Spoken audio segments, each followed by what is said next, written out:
podcast is part of the Sports Social Podcast Network.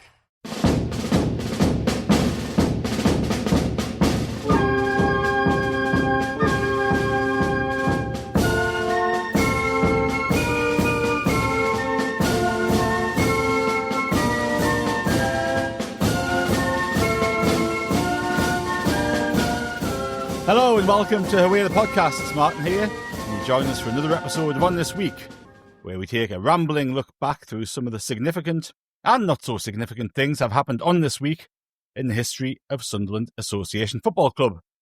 We were expecting Chris to join us this week, and we hope he does, because he is needed to keep us in check. If you listened to last week's episode, you probably wish Chris is back to keep us all right, but he may or may not join us at some point during these couple of hours. But we have got two very familiar voices. First up, Kelvin Beattie. How are you, Kelvin? Good morning, lads. How are you all this morning?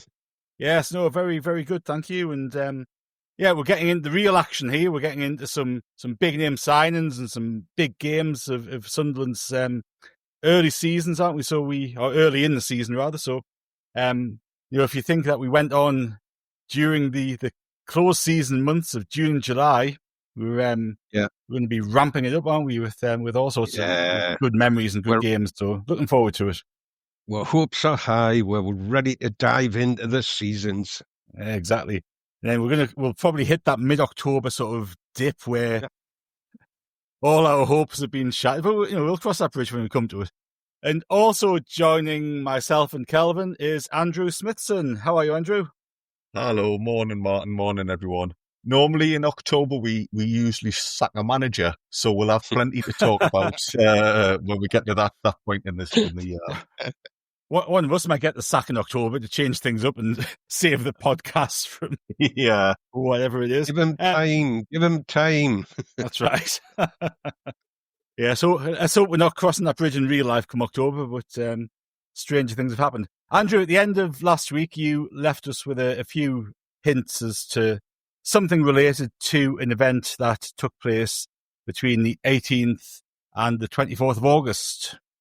Correct, yeah. As you say, it's 18th to 24th we're looking at. So this player I picked to give clues on because they made their Sunderland debut on the 21st of August. That was against Leeds United. And I didn't give the year away at the time because I thought that would make it a bit too easy. But the year was 1965. This player also had already performed at Roker Park during his national service, although his best performance wasn't at Roker, it was at Wembley, which I can tell is going to make Kelvin smile. Or he's trying to hide it. He's trying to be professional. Fair play. This fella's middle name was Curran. And I know it's somebody Kelvin's really keen to talk about today. The player in question was Jim Baxter. Slim Jim. Jim Baxter. Okay. We will be hearing a lot more about Jim Baxter very shortly. So thank you for that, Andrew. And we'll dive straight into a few little sort of incidental bits. So we're starting with the week commencing August the 18th. 1951, we had an opening day victory at the baseball ground against Derby. We won 4-3. And the notable thing about this game was that each of the goal scorers came from a different home country. Shackleton, McLean, Billy Bingham and Trevor Ford. So we had England, Scotland, Northern Ireland and Wales all represented on the goal scoring charts for Sunderland that day. Sunderland doing diversity. Well, that's right. Way before it was popular. This season, they're all going to be players from the AFCON, I think. We're going to tick off 5 or 6 African countries instead of British ones, I think. Hey, let's hope so. 1962, 48,000 opening day of the season came to see Sunderland beat Middlesbrough 3-1. Couple of goals for Brian Clough on that occasion and another from Charlie Hurley. In 1973, obviously, early in the pre-season, after we won the FA Cup, Tottenham Hotspur came as League Cup holders to Roker Park and we played a friendly game against them. 22,000 turned up to watch that game, which ended 1-0 with a goal from Ralph Coates 1-0 Spurs. Now, 1981, we had a friendly game against Newcastle. And when I was going through this week, the amount of friendly games we played against Newcastle and against Borough is quite remarkable. And I think, we've talked about the sort of, the change in nature of the rivalries in the Northeast over the few episodes that we've had. But to play a friendly game against the Mags seems out of this world now, doesn't it? It just wouldn't happen. On this occasion, there was two future Sunderland players in the Newcastle lineup. Chris Waddle was one. I won't give you very long to guess this because it could be a long one, but it's one of those, if you know it, you'll know it. There was another future Sunderland player in the Newcastle lineup that day. It was 1981. Was it Hardwick, maybe, the goalkeeper? It wasn't. That's a very good guess. This fella made a very... I think he might have came on as a sub for a half. He only played one game for Sunderland. Oh, man. Oh, I know who you... Nigel Walker. Nigel Walker. So well done. Very good, Kelvin. The another interesting thing about Nigel Walker, he was my maths teacher and football coach. So Nigel Walker became a teacher, and he taught me at St Bede's in Manchester. Brilliant bloke. He took our football team for the 4th and 5th year. We won the county cup, and he was exceptional. So we used to play five-a-side teachers against the 5th years, and he was he probably only maybe 35, 36 at this stage, maybe a little older. Still absolutely fantastic. Very sadly passed away a few years ago, but he was a superb player, even when we were playing against each other. But yeah, Nigel Walker, very brief Sunderland career, but yeah, a connection that I personally have with him. So stood out to me, that one, when I was looking through the names of people who played in that game. In 1986, so this is Laurie McMenary's second season in charge. On this day, Laurie McMenary gathered everybody at the Empire Theatre to launch a very special membership of the club, a top-tier membership called the Roker Revival Club. 2,500 supporters paid £2 a week to be part of Laurie McMenary's special club. And when you read some of the benefits that people got, it's quite interesting, because there's a few different bits and pieces, but one of them was, and you will get a whole load of other special benefits that we haven't decided upon yet. So it doesn't really. it doesn't, Jam tomorrow. Well, it's exactly right, which is quite apt, isn't it? So the scheme would raise allegedly 250 grand a year for the club. There was cash prizes, holidays and cars, as well as a multitude of unspecified personal benefits. So I'm not sure what Laurie had in mind there, but I don't think that lasted too long. Let's have a look what else happened on the 18th of August 2001. We had an opening day victory over Ipswich Town. Kevin Phillips scored a penalty in the first half. Bernd Haas, the Swiss fullback, was making his debut, as was Lilian Lassalon, the French striker. And that was actually our largest opening day crowd for almost 40 years. It was 39 years since we'd had a bigger crowd for an opening home game well, obviously I was going to say at the Stadium of Light, but we hadn't been playing at the Stadium of Light for 39 years at that point. But our biggest opening home crowd of the season. 2007, Russell Anderson. Kelvin's chuckling away there. I think he's still thinking about Laurie McMenary's unspecified benefits, aren't you? I'm not. I'm thinking about Bernd Haas. Did he? There's plenty of material there for you, isn't there? Did he? Did he? Did he? Hold on, I'm going to see if I can call Chris. Chris, this is another shambles. Did he sit on something hot? Oh, wow. After that build-up, how are you on? That's another one for the outtakes, Martin. Oh, that's stayed in, that one. Sorry. 2007, Russell Anderson made his debut at Wigan, got beat 3-0. I think that was his only game, that was his only start for us, wasn't it, in the league? I can't remember Russell Anderson starting many other games. 2009, Jordan Henderson made his first league start for the club, home game against Chelsea. 2012, Carlos Cuellar and Louis Saha were debutants when we played Arsenal away and drew 0-0. In 2024, so just last year, it was the day that we beat Sheffield Wednesday 4-0 at home. So that was the day Mayenda really announced himself, registered Bristol's first game proper at the Stadium of Light, and obviously Jack Clarke's last game because he went off to Ipswich, I think, shortly after. I think it was his last game, wasn't it? Certainly his last home game. We'll move on to August the 19th because in 1961, Brian Clough scored on his debut. We played Walsall, got beat 4-3. 1983. Now, this was another Northeast friendly. So, picture this. We played Middlesbrough at home on a Friday night in a friendly. And again, things that wouldn't happen in 2025. We won that game 4-0. Nick Pickering, Colin Weston, 2 for Gary Rowell. In the Borough team that day was 19-year-old Tony Mowbray. So that was probably potentially his first team experience at Roker Park.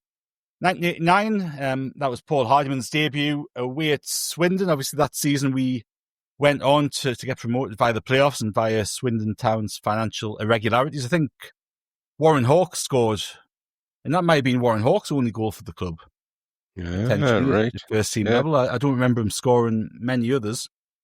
1999. Oh, Andrew's getting his book out to check, see if I'm right. Well, I'm still stewing over getting the Steve Hardwick question wrong, so I'm going to try and now. If you hadn't mentioned that I've got the book out, I was just going to casually drop it in. But you've given the game away there. Light in on the magic there, weren't we? Yes, exactly right, Martin. Full marks. Warren Hawke only scored the one goal for us from 10 starts and 19 appearances, which I think included a cup final appearance. So if you've only played 29 games for Sunderland, for one of them to be at Wembley in the cup final, that's pretty good going. And he played in the playoffs at Newcastle. That's exactly right. It still amazes me that selection decision Dennis Smith made for that second leg of the playoff semi to chuck Warren Hawke in, because obviously Paul Hardiman had got suspended for gently kicking John Burridge on the nose, and we had a number of potential replacements for him to come into the left hand side of midfield, which is where Hardiman had started the semi-final first leg. So select Warren Hawke, and I know we have talked about this previously, and Dennis Smith's talked to us about it previously, and you said you had a feeling about him, and I guess you sometimes get that in football, don't you? But it was the right feeling. Well, you've swooped on that one, lads. 2 and 13 minutes. So we're going to be going for what, about 9 or 10 an hour? Could be 20. Could be 20 in this podcast, Kelvin. Martin, we need to start printing. We need to start printing Kelvin bingo cards, I think. Could be a nice little earn of this. Hey, we could have bingo cards, we have T-shirts. You'd be better off with red cards and yellow cards, I think. But Kelvin, you'd be suspended all the time. You wouldn't come aboard.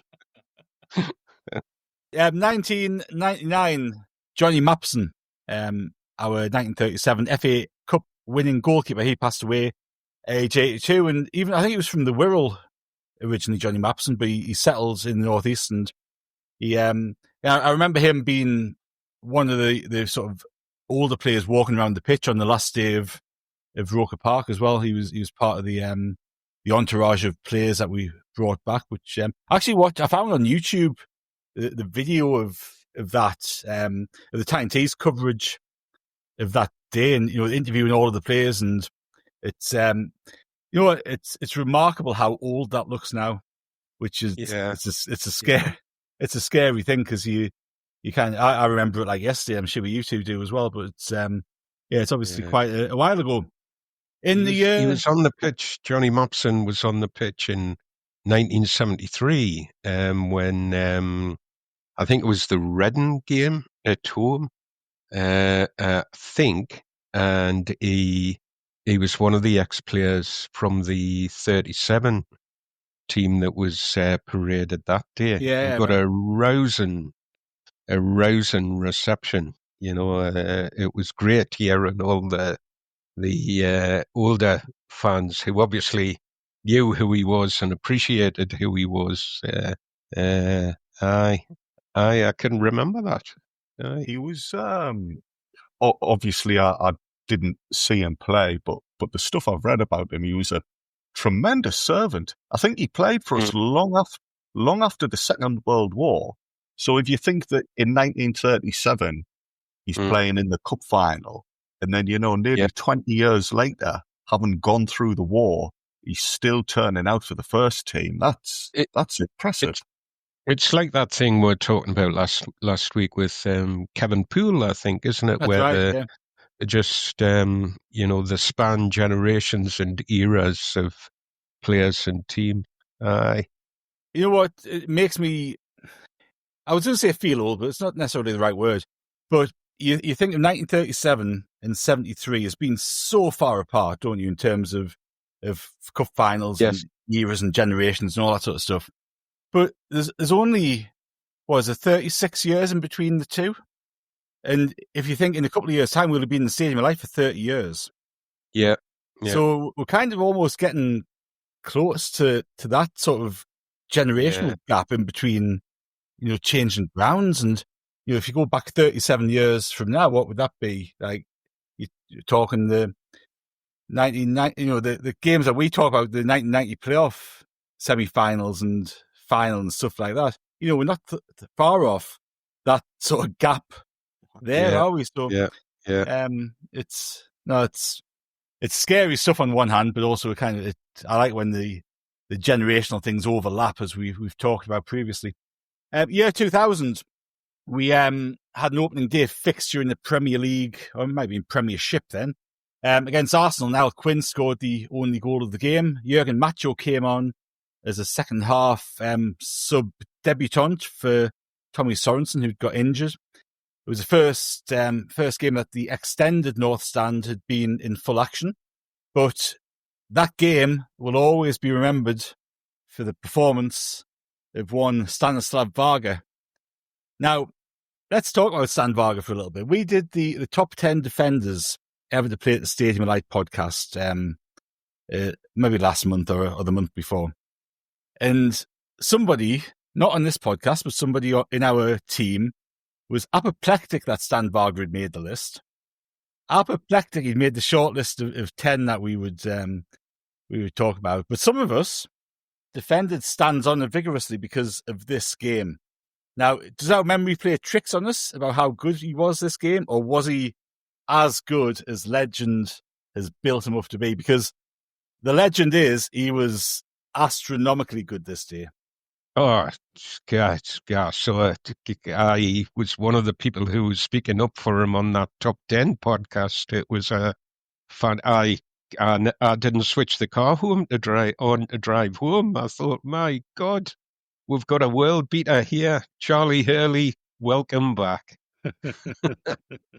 I remember the game after that was away at Manchester City. And that was a game I went to. I went down on one of the Supporters Association buses, and the talk all the way down was of Stan Varga.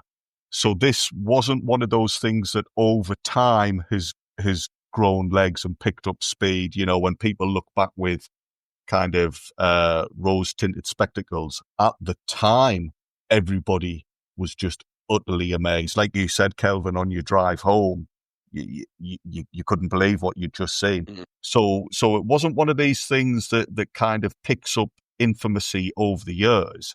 People who were there at the time were genuinely bowled over by how good he was. And then I think at Maine Road, we lost. So on the journey home, perhaps one or two people were then suddenly revising their opinions and saying, oh, he's still good. He's still good, but we might not have the new Bobby Moore just yet. Well, am I correct in thinking that Man City game, so we beat Arsenal 1-0, we went away to play Man City, and we got beat 4-2, I think. Did One Chop score a hat-trick? I remember One Chop being really good. Yeah, I can't remember who scored the goals, but that's very possible, Martin. I think, wasn't that the game Varga got injured? So I think he got injured and came off. And I think that was the injury that then set him back quite a lot. Right. Well, maybe I might be unfair. Yeah. Maybe then he was playing well, and it was when he went off injured that we fell apart. Perhaps. So let's not sure. You've set me away on that now, because the folklore about Stan Varga is he was unbelievable, like a superhero sort of performance against Arsenal, and he was, because Arsenal were a fantastically good side, weren't they? At that point, they were superb, and he comes in from the Slovan Bratislava he signed from, and you've got the famous Arsenal team with Thierry Henry and Carnu and Tony Adams and Martin Keown, Patrick Vieira. Vieira, of course, got sent off. That was the game he elbowed Darren Williams later on, wasn't it? But Varga came in, he made his debut, kept the clean sheet, and he was imperious. The next game against Man City, so I think we'll mention this later on because this still falls into, this is the end of this week that we're talking about. But Don Hutchinson made his debut. So I think when we signed Don Hutchinson, he still had a suspension from his Everton days. He had a 1-game suspension, so he missed the Arsenal game. Hutchinson came into the lineup. We were 2-0 down, and Varga came off after 50 minutes. That seems like a half-time one. See if he can run it off. Yeah. Doesn't run it off. Steve Bold came on to replace him. Now, Steve Bold had obviously been fantastic the season before for us. Had picked up an injury. Obviously, he was getting on in age, and he I don't think he played that much that season. But I want to have it's his last game, maybe. It could well have been. I think it was. You're right. I don't think Bold played. You're right. So Bold played that game, and that was it. That was him finished. So, if you look at that, we kicked off against West Ham. We kicked off against Man City. We had Stan Varga, who was the second coming of Franco Baresi, Bobby Moore, and every other world-class centre-half you can think of combined. You had Steve Bold on the bench making his comeback, and we all knew what Steve Bold was capable of from the season before. And by the end of that game, we've lost the two of them. Varga only actually played 9 league games, started 9 league games for us that season. So he didn't actually play much at all. And I think Stan Varga's kind of tainted in some people's minds because of his second spell. Because when he came back, he was a little bit slower, a little bit more cumbersome than he was when he first arrived. Obviously, he was a bit older at that point. But for 90 minutes, or if a game and a half anyway, depending on his first half performance at Man City, which Andrew will be able to recall in great detail, he looked brilliant, man. He looked brilliant. I think as well, it wasn't just the fact that he was good at one particular thing.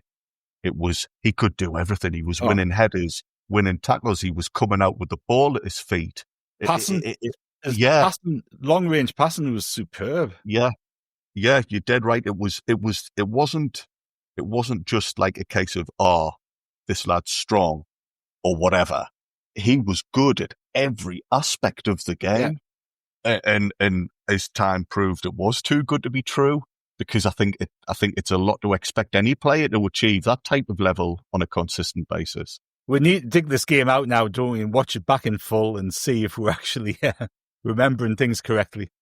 Yes, true. Have you still got the details of the Man City game up there, Martin? I have. Did we mount the comeback? And then we got back to 2-2. We lost the game twice in effect. We did. Paulo One Chop scored on 4 minutes. Haaland scored in 23. Alfinga rather than Erling. Second half, we staged a bit of a comeback. Niall Quinn scored on 64 against his old club. Kevin Phillips scored in 67. I think Phillips' goal was really good from memory. I've got a feeling it was a pretty impressive goal. And then going into the last quarter of the game, One Chop scores on 78 to make it 3-2. We've chucked Michael Reddy on for Darren Holloway in an attempt to get an equaliser. And they've gone up and scored, one chop scored again, complete his hat-trick on 8-9 minutes, and that's the game 4-2. But there was an interesting player partnered Paulo One-Chop that game, George Weah. So George Weah in his briefish spell in English football was playing that game. And also a sign of the times, Man City, either seeding the game out or trying to get an extra goal to win it or all that sort of stuff, did not make a substitution. Oh, interesting. Sean Wright-Phillips on the bench, Paul Dickoff on the bench, a couple of good attackers. You had Tony Grant, who was a good, solid player for Everton and for Man City. And Joe Royle, Everton manager, did not make a change. Steve Howey was in defence for Man City that day. I'd forgotten he went to Man City. Yeah, I'd forgotten that. Mine, I'm surprised he didn't sign for Sunderland, George Weah. Oh, yes. Hey. Left an open goal for Kelvin there. He didn't knock it in, so Andrew's coming to the far post to stick that one away. Like Paulo One-Chop by the sounds of it. One of Steve Howey's former teammates, Robbie Elliott, made his debut for us in an away game at Southend on August the 19th, 2006. Arnau also made his debut, the much-awaited arrival from Barcelona, who it always pains me he didn't do anything, whether he wasn't given enough of a chance or he just wasn't very good. But in that game, something happened that only ever happened on one other occasion for Sunderland. I think I know this. This was the day of my stag do. Oh, so we were kind of going around the pubs in Sunderland following the game on Sky Sports News. Was it John Stead scored? John Stead scored. His other goal, yeah. Arnau Riera, I think, wasn't he then sent off a couple of days later against Bury in the Cup? And that was kind of the day that prompted the whole. I think that was when Quinn realised, that's it. I'm not going to be manager here. We're going to have to get Kane in. Yeah. So it was quite an influential few days, that really. It was a bad few days, but influential, absolutely. And Stead had scored his other goal away at Everton when Kevin Ball was our manager, maybe in the April. Because I was there, and I did legitimately buy one of those ALS T-shirts that said I was there when John Stead scored, because after having high hopes for him to keep us in the Premier League, he wasn't very good, really, was he? Martin, did you have to show your ticket stub when you went to buy that T-shirt? Was there some sort of process to make sure you were approved to wear it? I really want to say yes, but I don't think there was. I think it was an honesty system. I've just got this horrible feeling you'll have lads in clubs in town, trying to impress women wearing I wore John Stead T-shirt, and I just think if you've not got the right credentials, I think that's it. You're getting popular with the women on false pretenses. It's shady business. I've never tried to wear that T-shirt as a pulling technique, but it's probably too late now. It is because you're married. Well, precisely. Well, minor details, Andrew. Minor details. Come on. 2015. Now, I dug this one out because this gives us the opportunity to use our catchphrase of typical Sunderland. So, 2015, Marcus Alonso. Now, he'd been on loan with us a year before, and he'd been an excellent player for us. We had tried to negotiate a deal for him the previous summer, so the summer of 2014. We didn't want to pay the 3.5 million that Fiorentina had wanted. He went back to Italy. He didn't have the best of seasons following. He played a few games, but he was kind of so-so. And Norwich had a £2.5 million bid accepted for him. So Alonso flew over for talks with Norwich, couldn't agree terms, and it was rumoured that we were going to go back in for him for 2.5 million. I think this was Dick Advocat in charge with Lee Congerton. For whatever reason, we decided 2.5 million wasn't value for money. We left that one alone. A year later, Alonso arrives in England for 24 million after an excellent season. So if one little transfer saga doesn't sum up our transfer policy and forward thinking at the time, I don't think anything else does, because that in a microcosm is everything that went wrong around that time. August the 20th, so we'll move on to August the 20th, 1936, Scottish international fullback William Agnew passed away at age 55. Now, he has the distinction of being the first person to play for all three major North East clubs. So he obviously played for Newcastle, Sunderland and the Borough. And talking about Middlesbrough 2 years later, 1938, we played Middlesbrough in a Football League Jubilee benefit game. This was obviously the 50th year of the Football League. We beat Borough 4-2. Burbank's got a couple and two very famous names, Bobby Gurney and Rach Carter, got the other two goals for Sunderland. 1977, Wilf Rossman made his debut against Hull. We got beat 3-0. In 1998, we had a very unusual friendly against Burnley. Do you want to guess what was unusual about this friendly? It wasn't during the season, was it? It wasn't. No, but that's a good guess. But no, it was not. Did Steve Hardwick play, Martin? Was that it?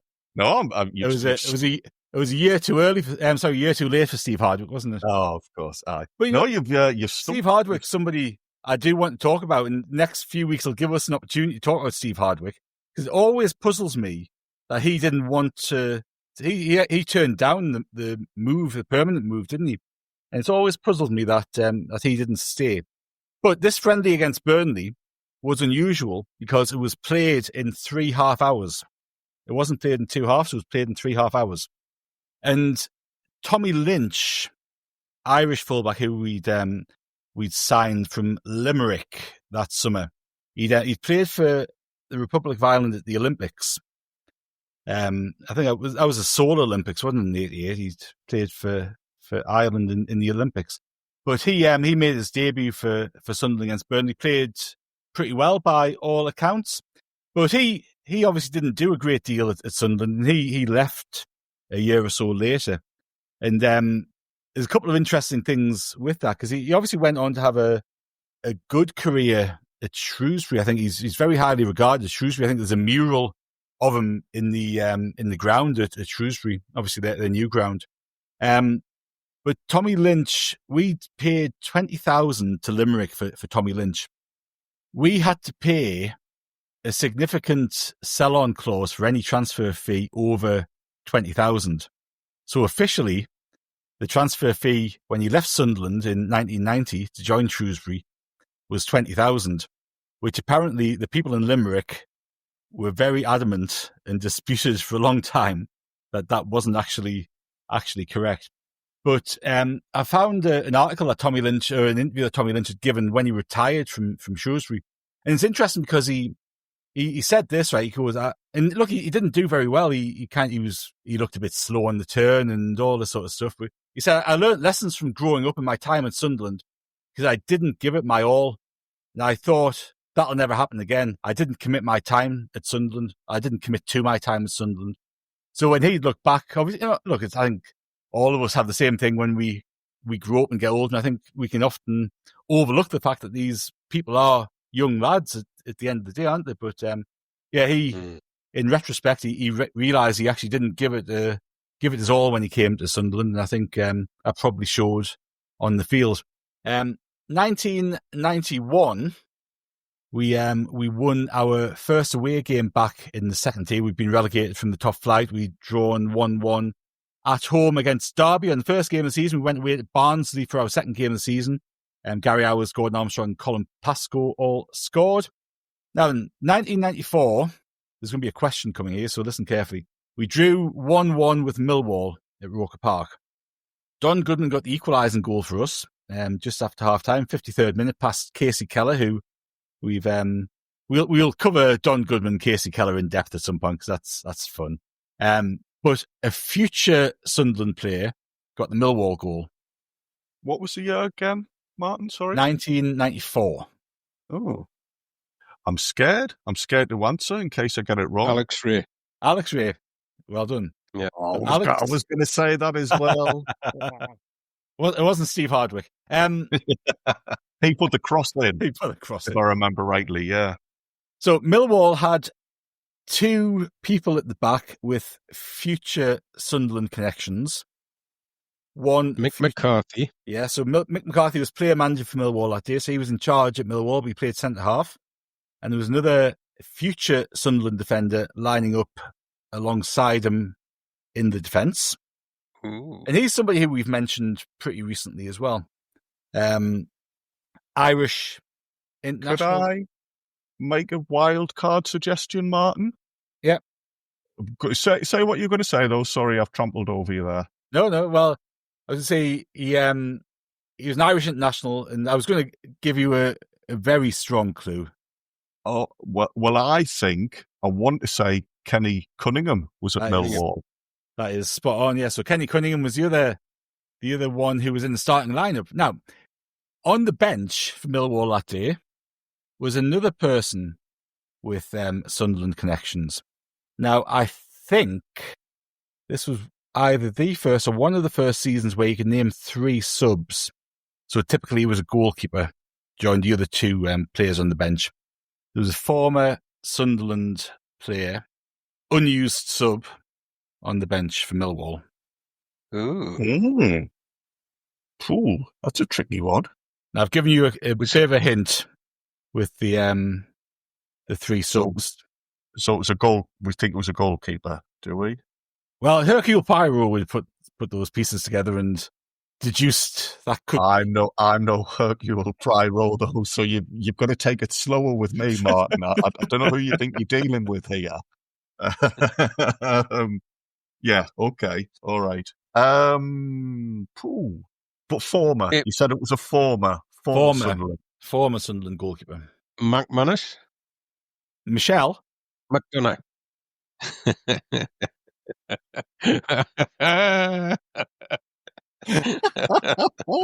Ooh. Sorry. Nah. Yeah. So this lad, Dennis Smith signed him from Bristol Rovers. Ah, Tim Carter. Tim Carter was on the bench for Yeah. Millwall that day. Yeah. All right.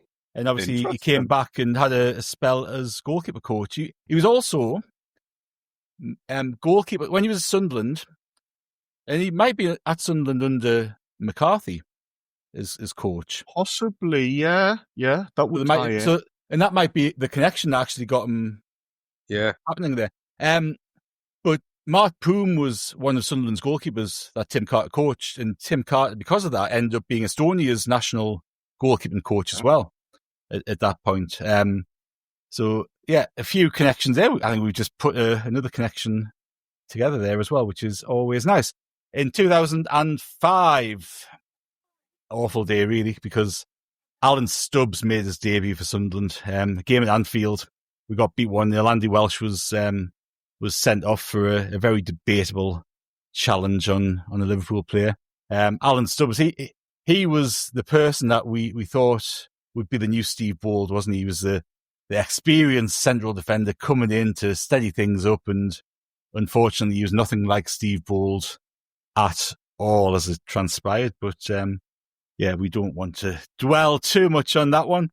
And in 2022, on the 20th of August, that was a game that we beat Stoke City away 1-0. Ross Stewart got the goal. It was Alex Neil's last game in charge, because obviously by virtue of the fact that we beat Stoke, the Stoke City manager, which was Michael O'Neill, wasn't it? Michael O'Neill, who played for Newcastle in the late 80s. He was dismissed, and obviously all of that kerfuffle over Alex Neil started that week. And that was one of those where you hear the rumours and you won't, bollocks. There's nothing in that. And then they just keep going and building up, and you go, oh shit, something's going to happen. And it did. But I suspect if he could go back, he might make a different decision at that point.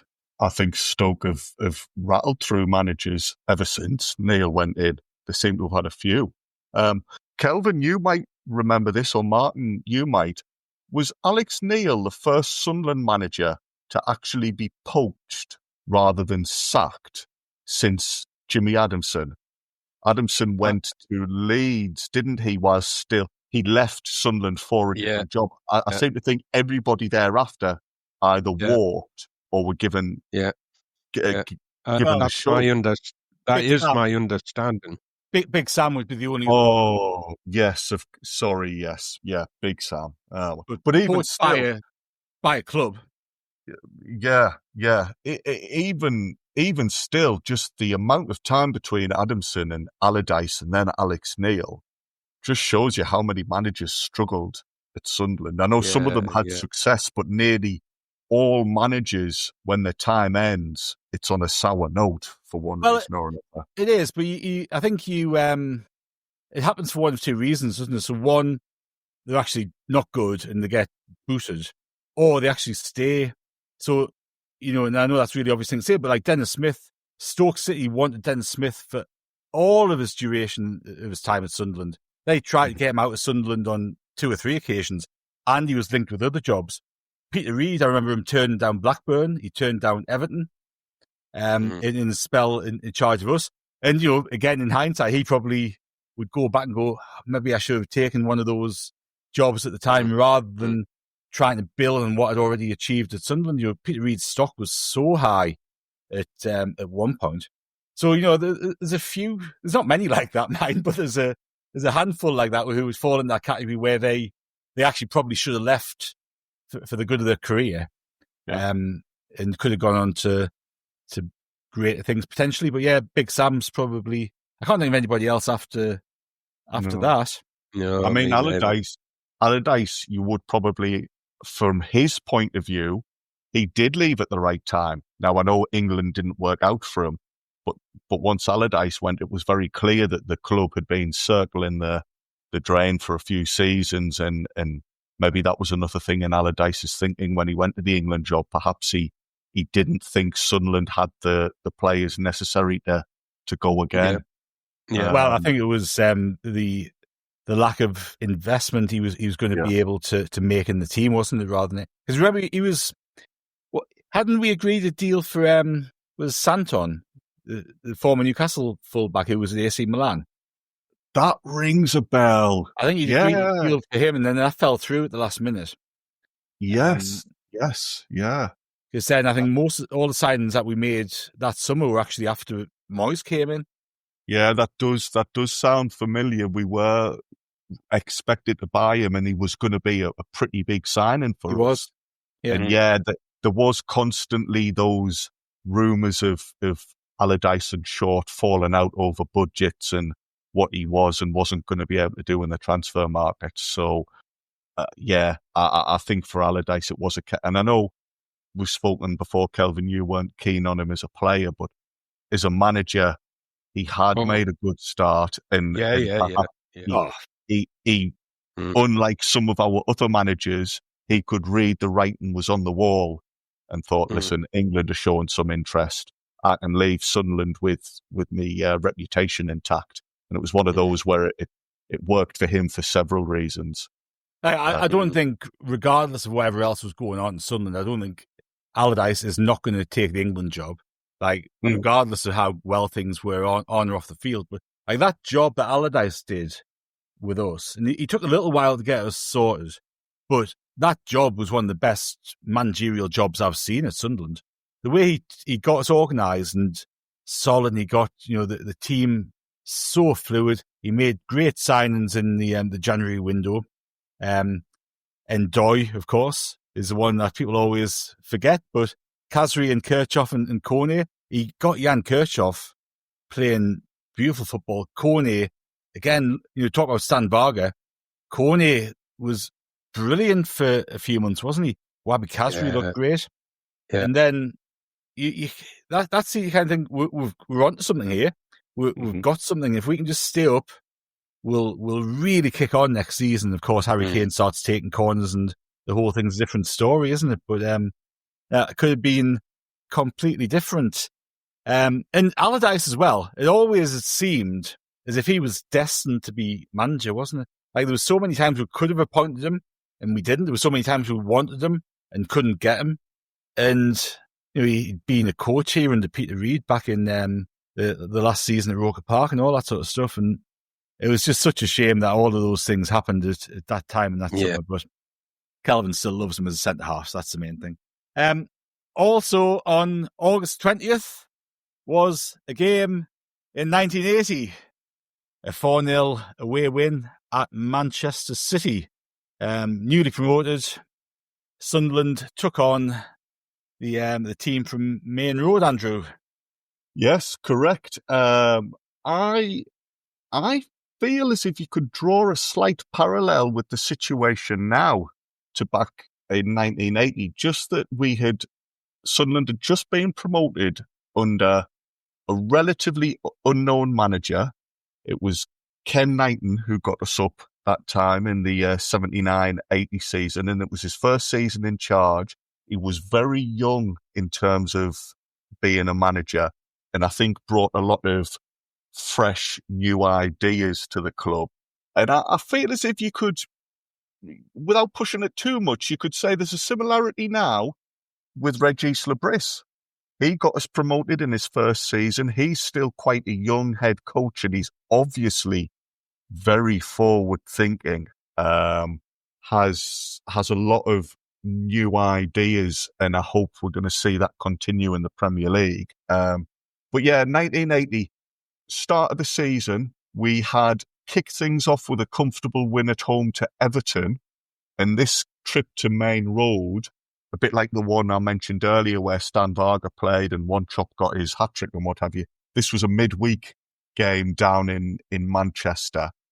When you're new to a division, you're desperate to show you can compete, can't you? You want to get points on the board early. You want to get a good start to set you up for the rest of the season.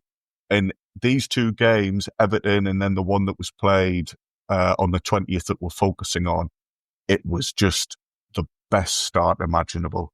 You've beaten Everton 3-1 at home, and you follow that up with a convincing 4-0 victory on the road. For a newly promoted side, that is unbelievable. Man City had struggled the previous year as well, gents. They were a big club, but they had been a bit iffy.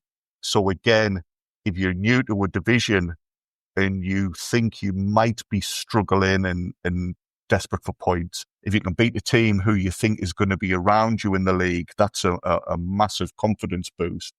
And also, another thing that I think must have been quite positive was, in 1980, Malcolm Allison was the Man City boss.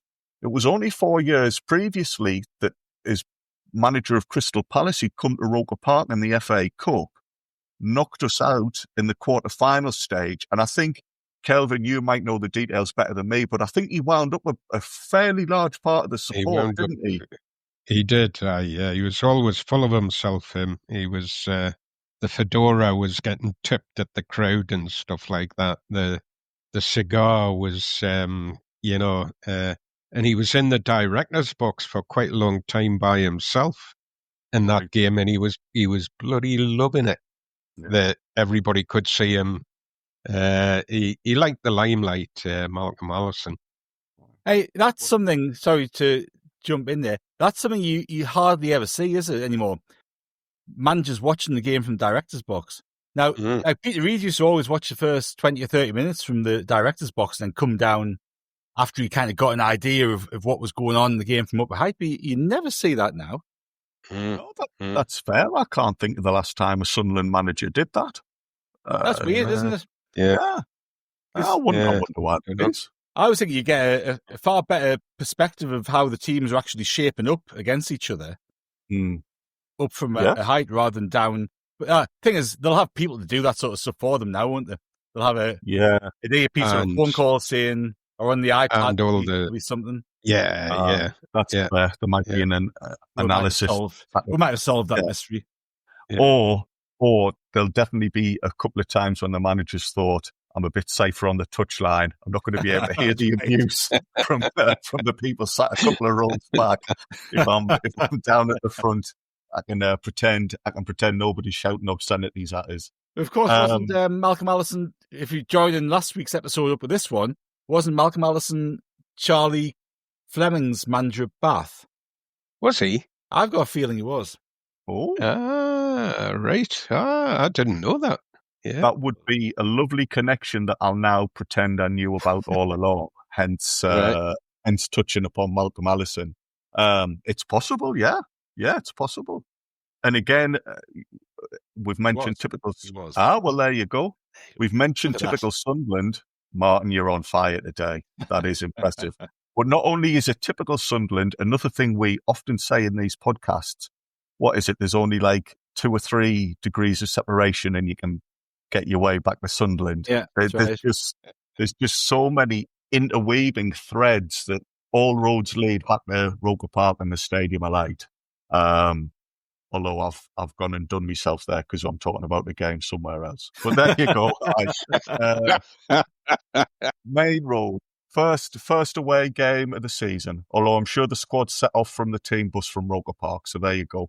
The starting 11 was Barry Siddle, Steve Whitworth, who I imagine was captain that day. He was definitely captain the first day of the season. Joe Bolton. Then, a name we've already touched upon today, Sam Allardyce. We had Sean Elliott, Rob Hindmark, Gordon Chisholm, who was another player we mentioned last week, gents. We had a couple of good words to say about him. Mick Buckley, John Hawley, Alan Brown, and Stan Cummins. So that was the starting 11. And then late on in the game, Buckley was replaced by Pop Robson as a late sub. So that's the team there. It's a pretty good lineup there. There's a lot of players who are still fondly thought of these days. There'll be a lot of people listening in who maybe would consider somebody like Elliott as one of their favourite ever Sunderland players. So it was a decent team that got us promoted. We started quite well, and after 10 minutes, Stan Cummins scored for us. Now, Stan Cummins, Kelvin, you will have seen a lot of him, I assume. He's another one that a lot of fans at the time were very fond of. He was quite a skillful player, wasn't he? Tell you what, when he was on, he was fantastic to watch when he was on his game. Yeah, you could see fullbacks and centre halves just absolutely bricking it if he was on his game. But he was a lad that he was a bit inconsistent. You know, you were never 100% guaranteed a good performance from him. He could have a right-off game, which he's entitled to. But I guess the word enigma is, I always think he was a bit of an enigma, Stan Cummins, but he was great to watch when he was on form. Yeah. I think that type of player can blow hot and cold, though, can't they?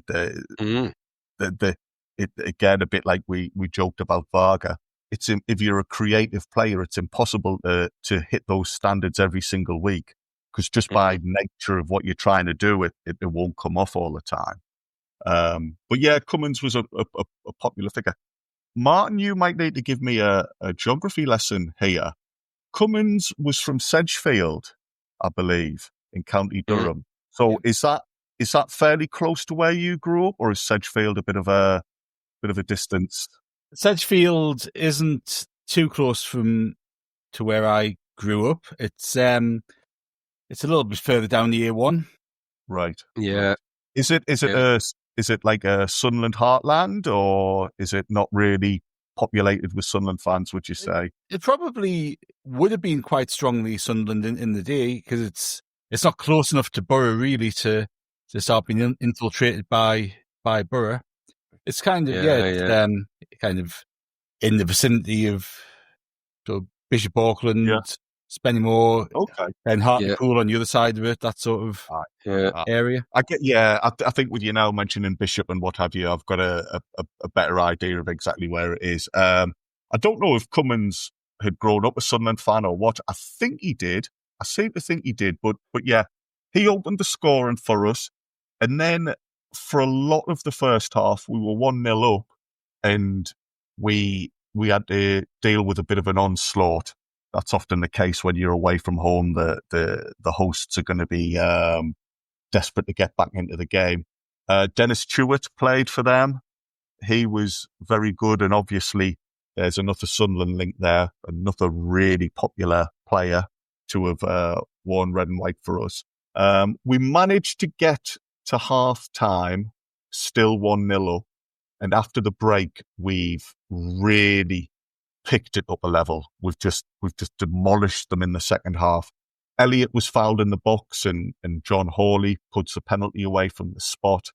He then gets another goal from the edge of the area when it's a bit of a scruffy one. The ball kind of lands at his feet, but he does well to pick his place in the net.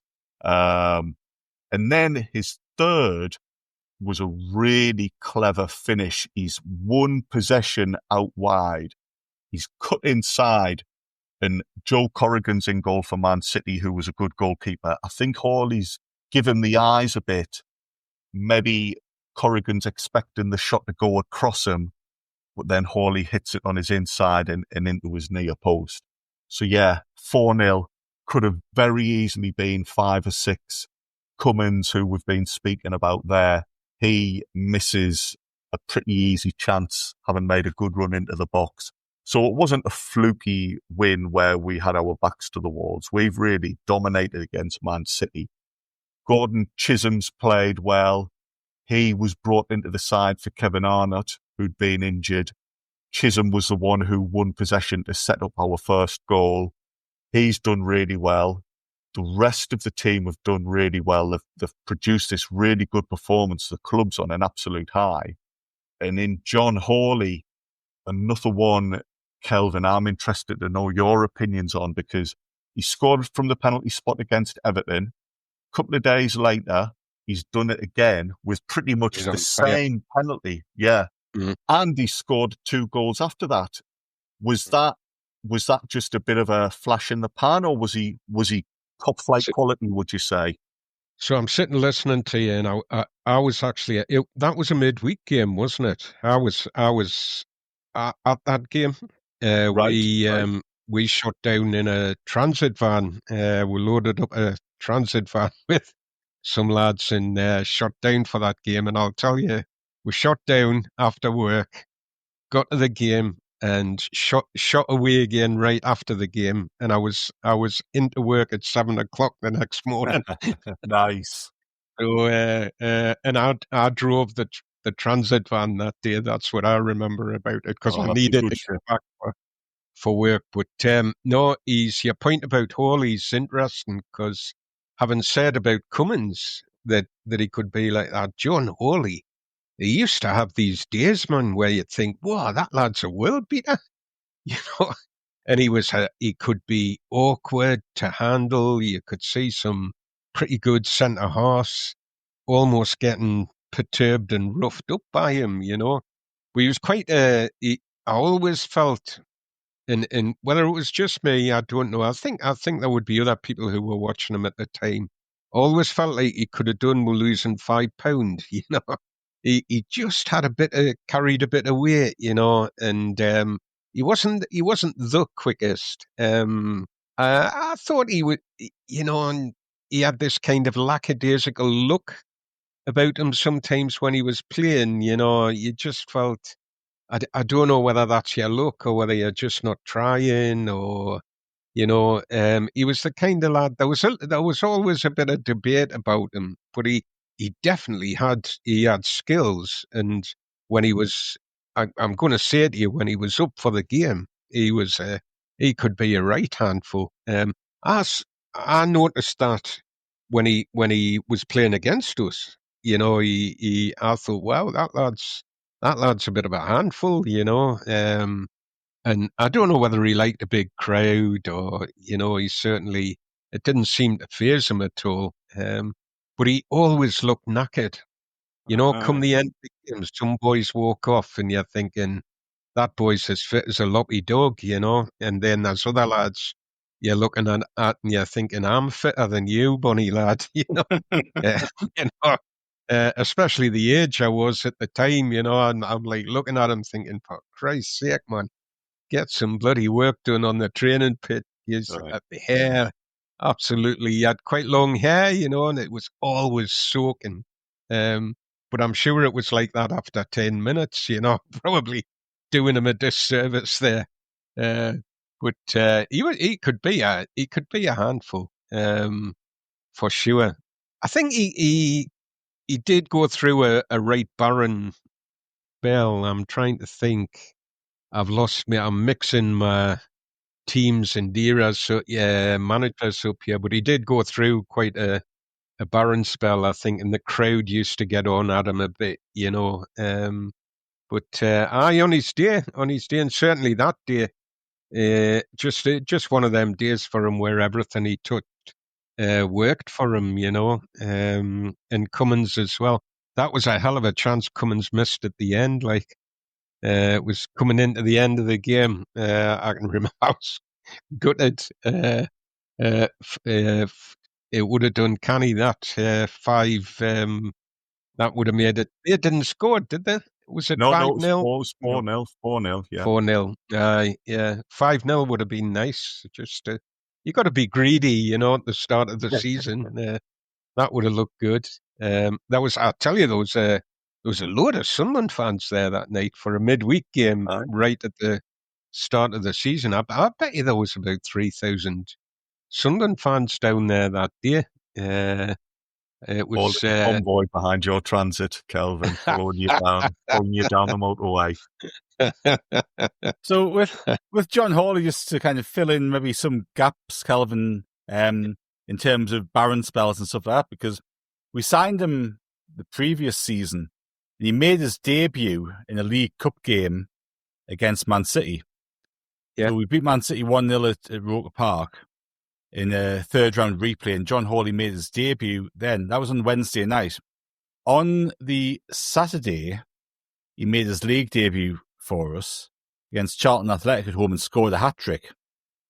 At the end of the season, we get promoted, and you might be able to help us out here, Kelvin, in terms of what happened to him. But by the end of the season, obviously, we've gotten promoted, but John Hawley has only played 9 league games and scored 4 goals. So whether he was injured or he presumably must have been injured because he'd been signed, scored a hat-trick on his league debut, only managed another goal in 8 more league games after that. But then you obviously start the season off after promotion in the first team. It paints an interesting picture there, what you've both said there, gents. And I'll let you nip back in a second, Kelvin. But what you've said there kind of does all make sense in that he's kind of maybe a bit of a match of the day player. Because I've seen some highlights of him, and he's in that famous goal he scores against Arsenal. With every time somebody mentions it, he's a further 5 yards out. I'm now wondering if he only took the shot because what you've said, Kelvin, and because he was blown out of his backside already and couldn't be bothered to run. But he actually says that. Oh, well, there you go. That backs up your theory. It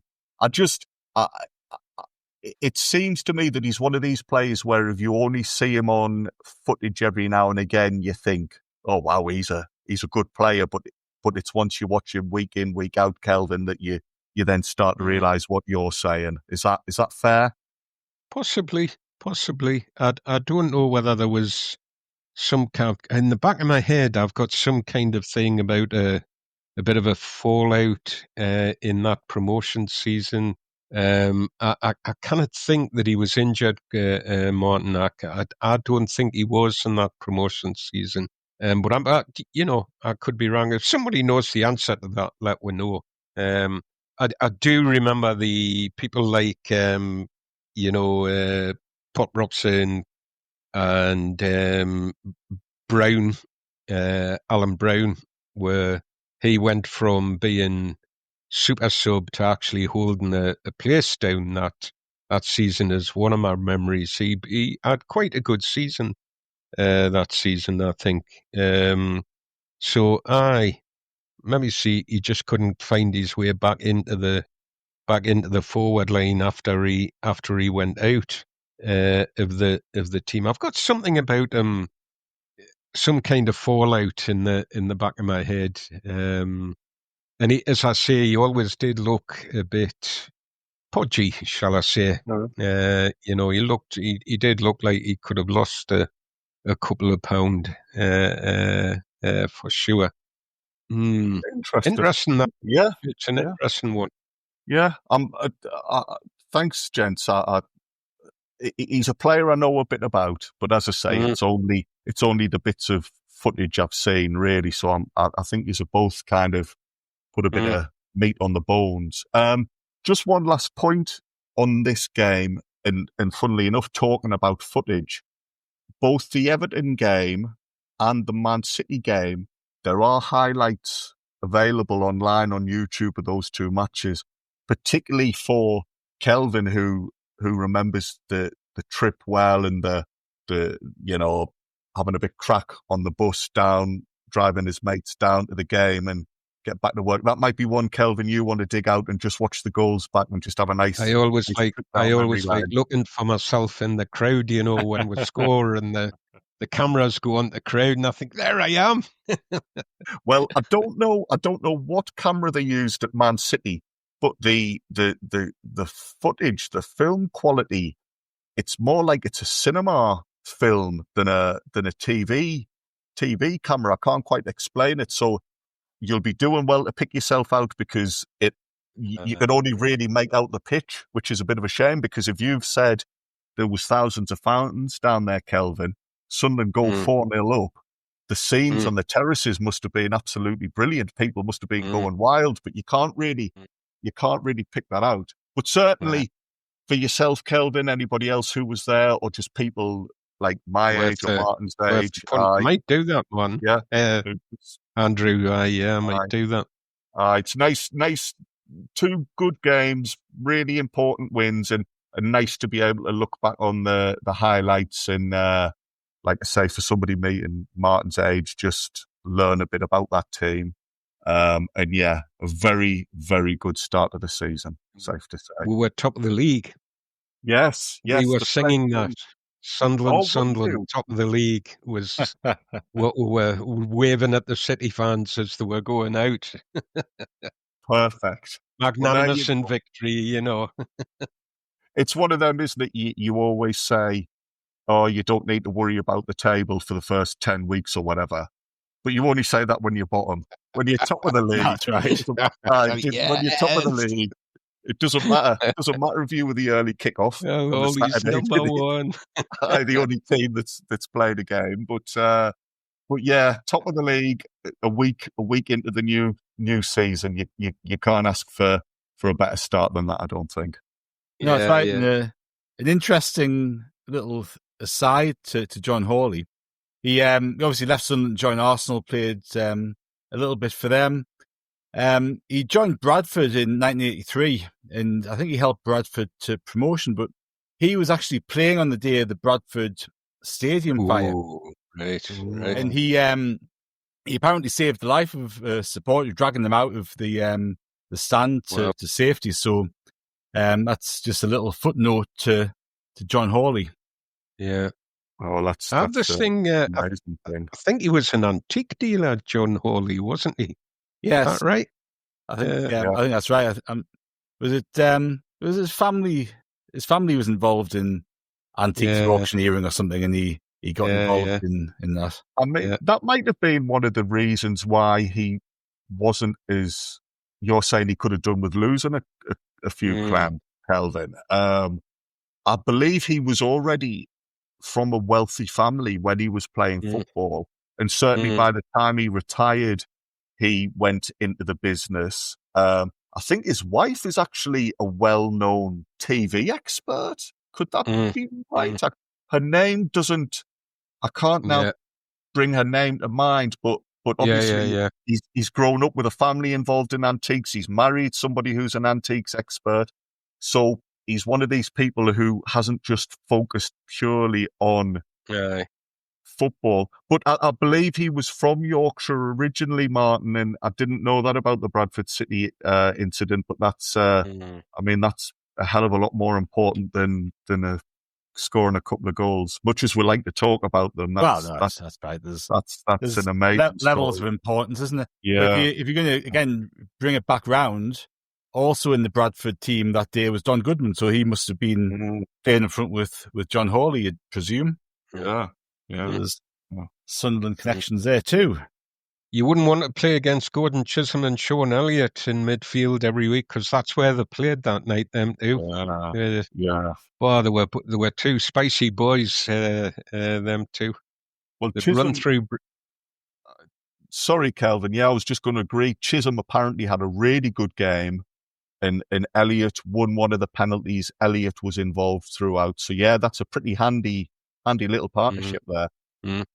For two centre-halves, they were quite... they had quite a bit of versatility, them two. You could play them in midfield. Yeah. Yeah, it was a good night, that, now that I think about it. Thanks for that.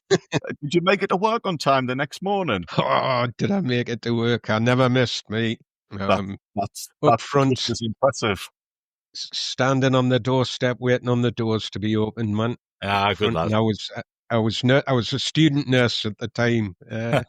I was up front and central the next morning. It was always easier when you won. No. Everything always is, isn't it? The charge nurse I was working with, he was a big Newcastle fan as well. I was like going around doing this, sticking my four fingers up and stuff like that as I was walking by. He sent us away to clean the bloody toilets. He was sick of the sight of us by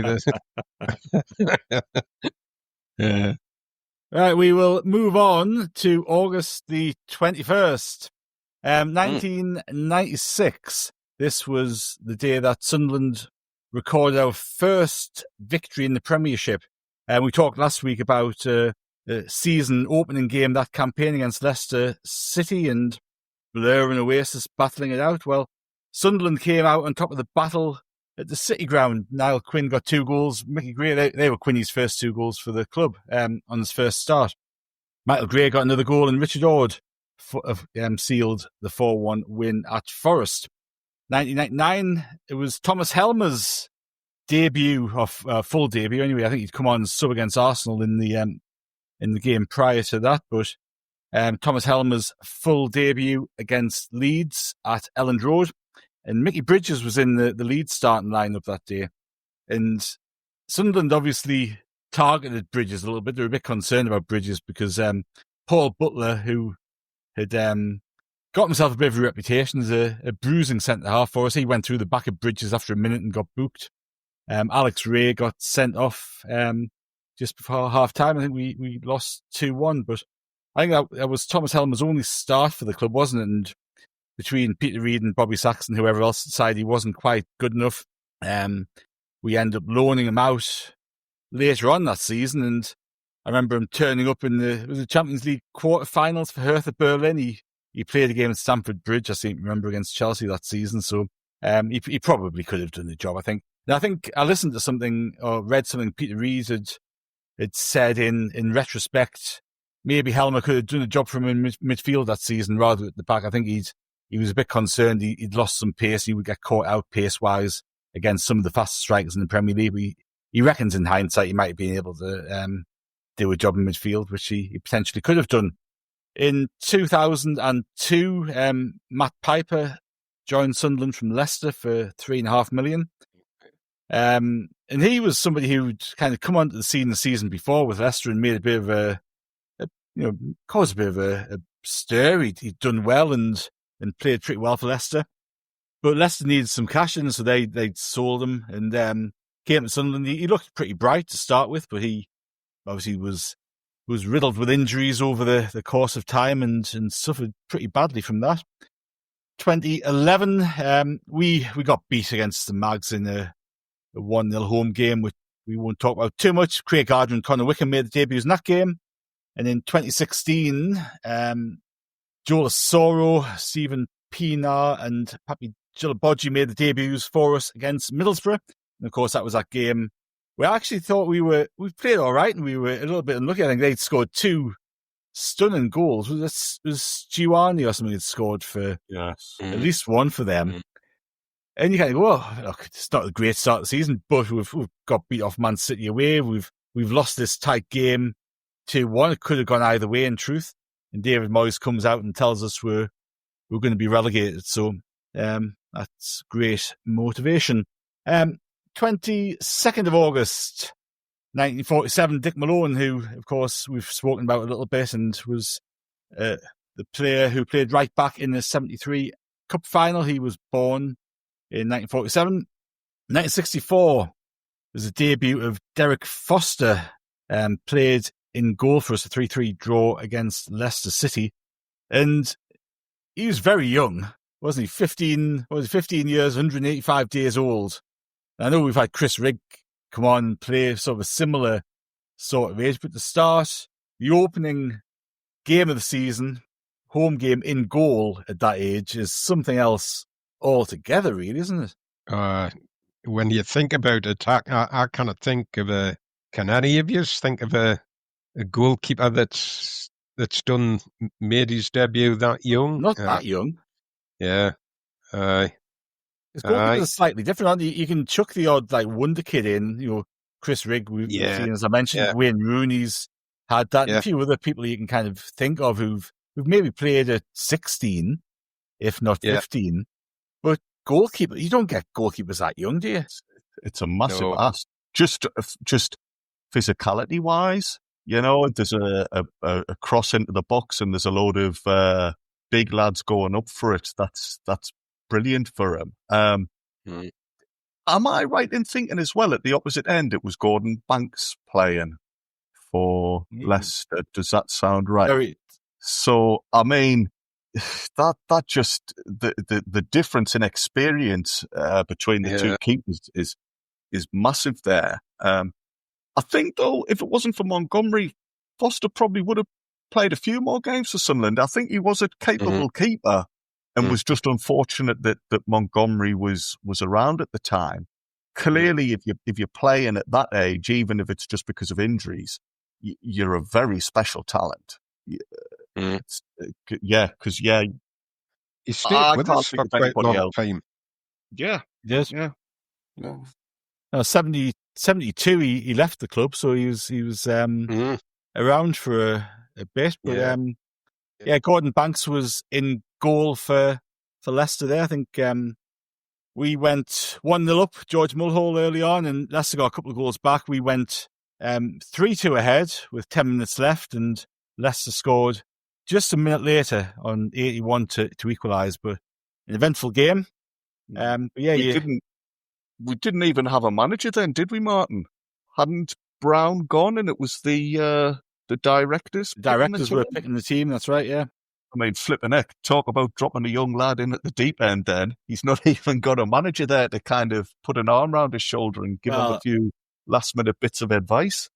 Am I right in thinking that it's kind of, it's thought that Charlie Hurley was pretty much taking control of the team so at he that was, point? I've read stuff that says that he was involved with the directors at that time, Because they would have needed somebody, wouldn't there? Somebody who's got to have took a bit of finger responsibility on the for pulse. things. Yeah. Aye. There you go.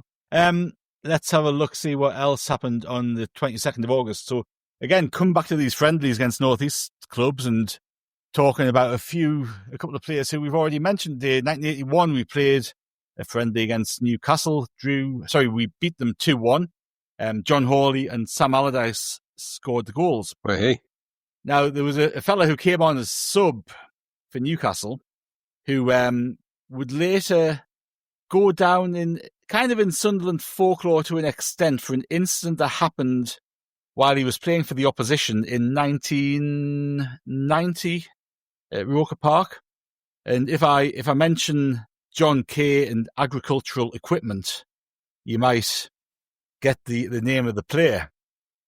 Was that Peter Haddock? Was that Peter Haddock. Peter Haddock? Yeah. Sounds a bit fishy. Surely, I was just going to say, surely Kelvin had a one-liner, but you've beat him to the punch there. Yeah, I did. So Peter Haddock came on sub. Famously, Howard Wilkinson said that Peter Haddock's leg looked as if it had been ran over by a tractor after John Kay had steamed into him and got sent off in a 1-0 home defeat at Leeds just before Christmas in 1990. Did him up like a kipper, right? Oh, there we go. That was better. That was better, wasn't it? There you go. You know, got a lot to learn. 1987, August 22nd, our first ever third division game at Roker Park. We played Bristol City, drew 1-1. Paul Lemon got the goal for Sunderland. Gary Penrice equalised for Bristol. 1998, we beat Tranmere 5-0 in our second home game of the season. Danny Dichio finally got his first league goals for the club. I think Craig Russell play for Tranmere in this game? I've got a feeling he did. I remember him getting a very good ovation coming off the pitch. I think they were wearing a horrible green strip. Yes, that sounds right. I don't think I was at that once, so... Yeah. What I want to say, was that the game that when Premier Passions finished, I think either the final episode or a follow-up programme kind of did a catch-up and said, this is Sunderland now, they're at the brand new stadium. I seem to think the Tranmere game featured in that. Yeah, okay. But I might be muddling things up. But yes, Tranmere were in a pretty horrific kit, and I do think that was when Russell played for them. I think it was like a follow-up to Premier Passions. I can't remember. It was called something slightly different.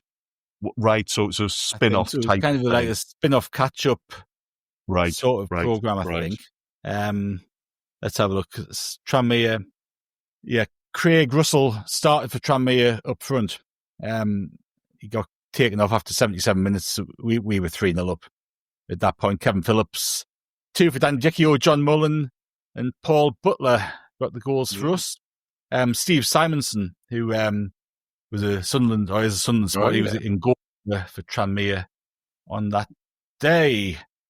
Getting back to August the 23rd. Now, Colin Granger, who we've talked a little bit about. Colin Granger, the singing winger, scored Sunderland's first league goal outside of the top flight of English football on the 23rd of August, 1958, in a game at Lincoln, which ended up in a 3-1 defeat for the lads. 1986, Dave Buchanan and Ian Hesford made the debuts for Sunderland. We beat Huddersfield 2-0 down at Leeds Road on the opening, I think it was the opening day of the season, that game, wasn't it? Mick Buxton was Huddersfield manager that day, and Steve Doyle was also in the lineup.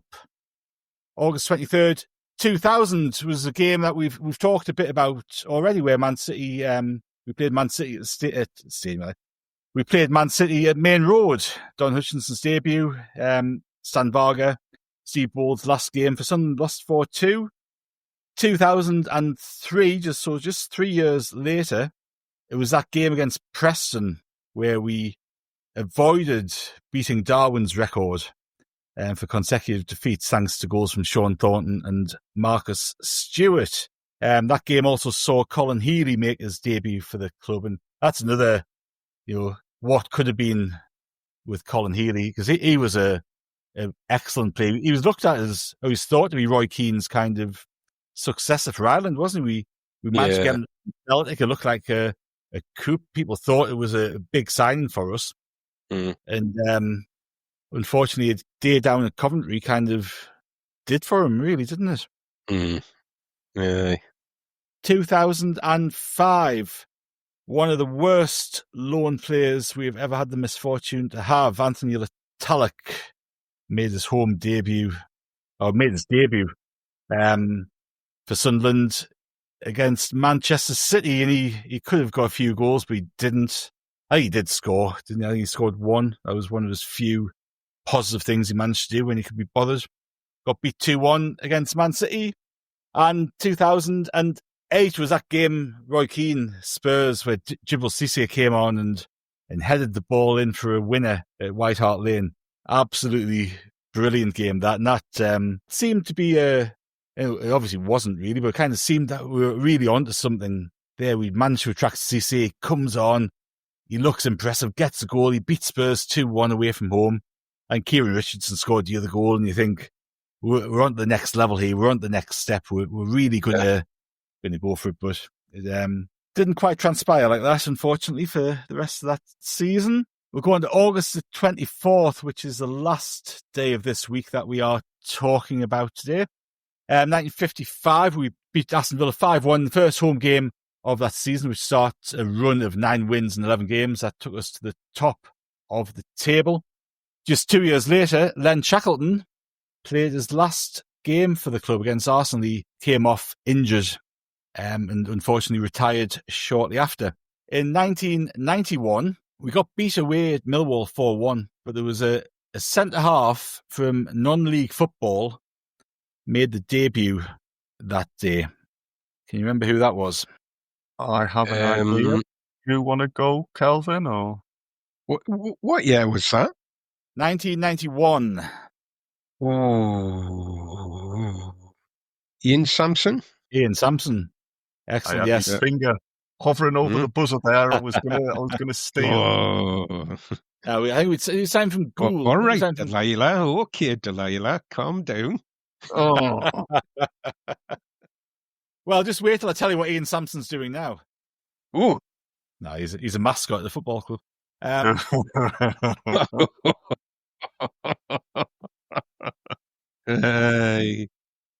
wonder you're looking like you've got the cat's whiskers there, Martin. Oh, God. Here we go. 1999, Eric Roy, signed from Marseille for 200 grand. And it's interesting, actually, when Eric Roy left Sunderland, he was retained by the club as sort of Peter Reid's French advisor.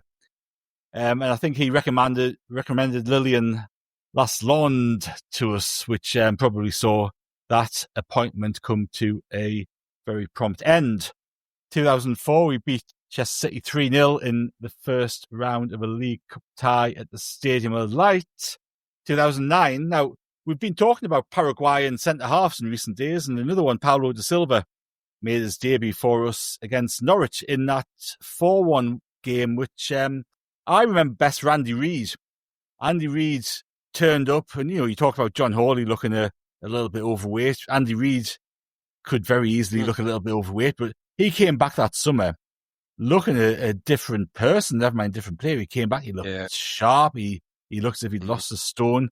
And he scored a beautiful chip in this game. I think he got 2 goals, but he looked as if he could do all sorts on his day, couldn't he? He definitely had football in him as well, even when he was a bit round. He was a skillful lad, wasn't he? You just have to look at that pass he put through after coming on as sub on his debut to Daryl Murphy for that goal against Wigan.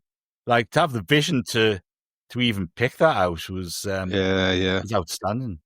He occasionally pops up as a pundit on Radio 5 Live, and I really like him as a person as well. He's he was a very classy footballer, but I believe he could play guitar to a high level. And now when you listen to him on 5 Live, he talks a lot of sense about the game. He's a really interesting character, Andy Reid. I've got a lot of time for him. Well, does he coach it for us, or did he coach it for us? I think he had something definitely, to... he definitely did. I remember there was games that he's been a commentator on, and he's mentioned, so-and-so, I worked with him on the training ground and what have you. So I don't know if he's still there or not. But a very nice bloke, and again, one of those ones where when it was his day, he could make the ball do magic. Fantastic. Yeah. So this game that we're talking... Sorry, go on, Kelvin. I was just going to say, I always thought when he was carrying a bit of weight that he gave us all a little bit of hope. When he come back looking like an athlete, I kind of went off him a bit, Yeah, there's hope for you, yes, isn't there? I tell you what, Kelvin, I needed more than a little hope. I think I needed a lot of hope if I was going to get a game for Sunderland. In goal for Norwich that day was a former Sunderland keeper. Yes. And that would be, what's his face? Oh, man. Steve Hardwick. No.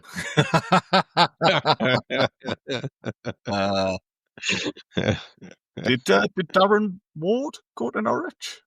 I think he was at Norwich. Was he at Norwich before he came? Oh, we got him from Norwich, right? Apologies. Oh God, I can see him. I just kind of can't dredge his name up. Yeah, it's another player who we've talked about recently in these pods. Ben Annick was the goalkeeper for Norwich that day.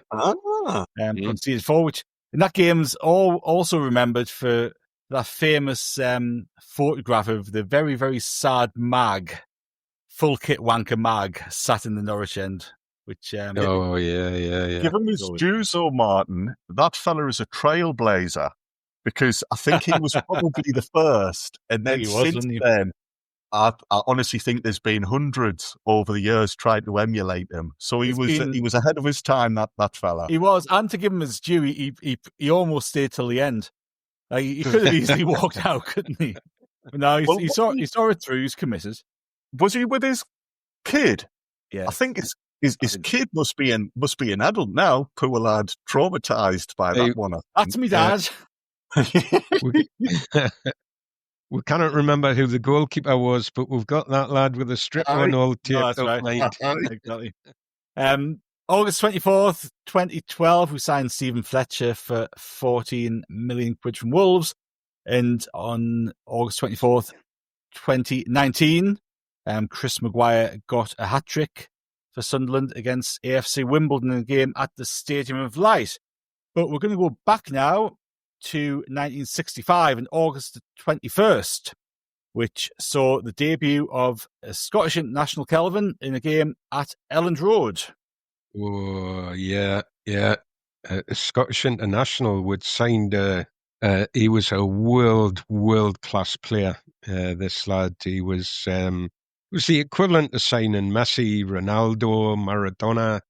It really did shake the rafters when we got this lad in. He was. Kelvin, if he wasn't, is that like hyperbole, or is that genuinely at the time how was thought of? Kid you not, when you and I mean, that was my first season, but I was just a young lad. But when I talked to older people that were around, the absolute excitement about this signing and the fact that he was, I mean, I'll tell you some of the things that other players said about him, other world-class players said about him at the time. He was a world star, this boy, at the time that we signed him, or at least on paper it looked like that. There were one or two things going on in the background, and possibly the reason why we were able to sign him alludes to that. But he was a real coup, and actually the Ian McCall's often credited with his signing because he played with him at Rangers and then was his Scotland manager. Ian McCall managed Scotland for a while when Baxter was playing there. But I'm reliably sort of informed that transfer was something that had started before Andrew. Yeah. You're dead right, Kelvin. I was going to touch on that, but I'll let you say first your side. Yeah, I understand that the directors had started that one, Roland. I think there'd been a gathering or something where the directors had bumped into some of the Rangers board, and the negotiations had started there, and it was teed up for Baxter to come. Loads of fans really excited about this signing, and I mean he was a world class player at that time. A real lot of the old boys that I like to speak to, you know, when you speak to them about that, 3 or 4 of them who come from different places They're not like sitting next to each other on the bus, you know. Have all said it was the new Shaq. That's what that's what the hopes were for Baxter. It was the new Shaq coming on board, and for Sunderland fans, that was really saying he was world class, you know, because Shaq was almost revered as a saint, you know. So in he comes, and actually his first game, you know, he had an unfortunate first game. I don't know if you can think or see what that is if you're looking at your Celtic came for a friendly and beat us 5-0, and that was his first game.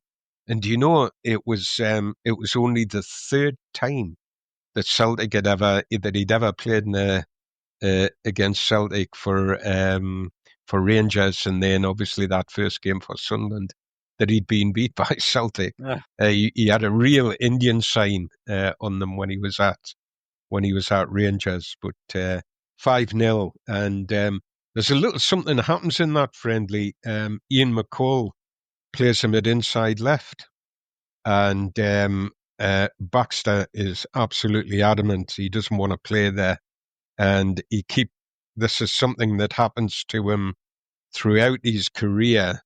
People like bump him up the park and trying to get him play a bit further forward, but he wants to play left half.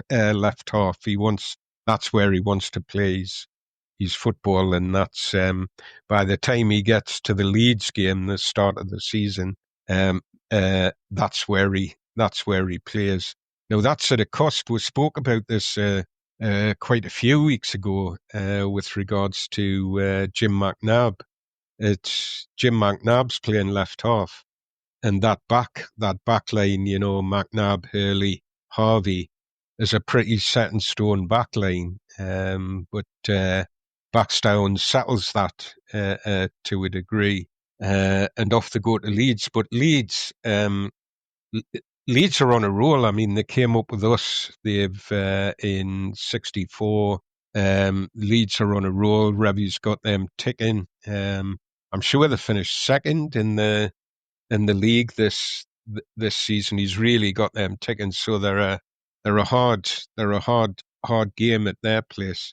But we take them all the way, despite having George Mulhall sent off. We take them all the way in his debut. And Baxter shows some canny flashes of what he's got in his armoury. He doesn't do too badly. But we'll lose with a goal in I think it's in the last minute of the game. We'll lose, so it's an honourable defeat. Is what his debut entails, but the excitement levels, and I think there was thousands of Sunderland fans made that. It's not far away, Leeds. And there was already a bit of dig between the two clubs. There was already some animosity between Leeds and Sunderland. It didn't need Jim Baxter to get the supporters on the buses and going down there. But his arrival certainly revved all of that up. People were quite happy to be going down there and thinking that Slim Jim was gonna turn the tide, you know.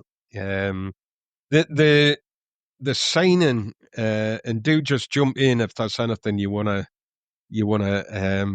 flag up, lads. But the signing, in hindsight, how could we get a player that was that good and that highly regarded? And there'd been big problems at Rangers. They had a long-term manager who'd been there a long time called Scott Simon. And he was having real problems managing Baxter.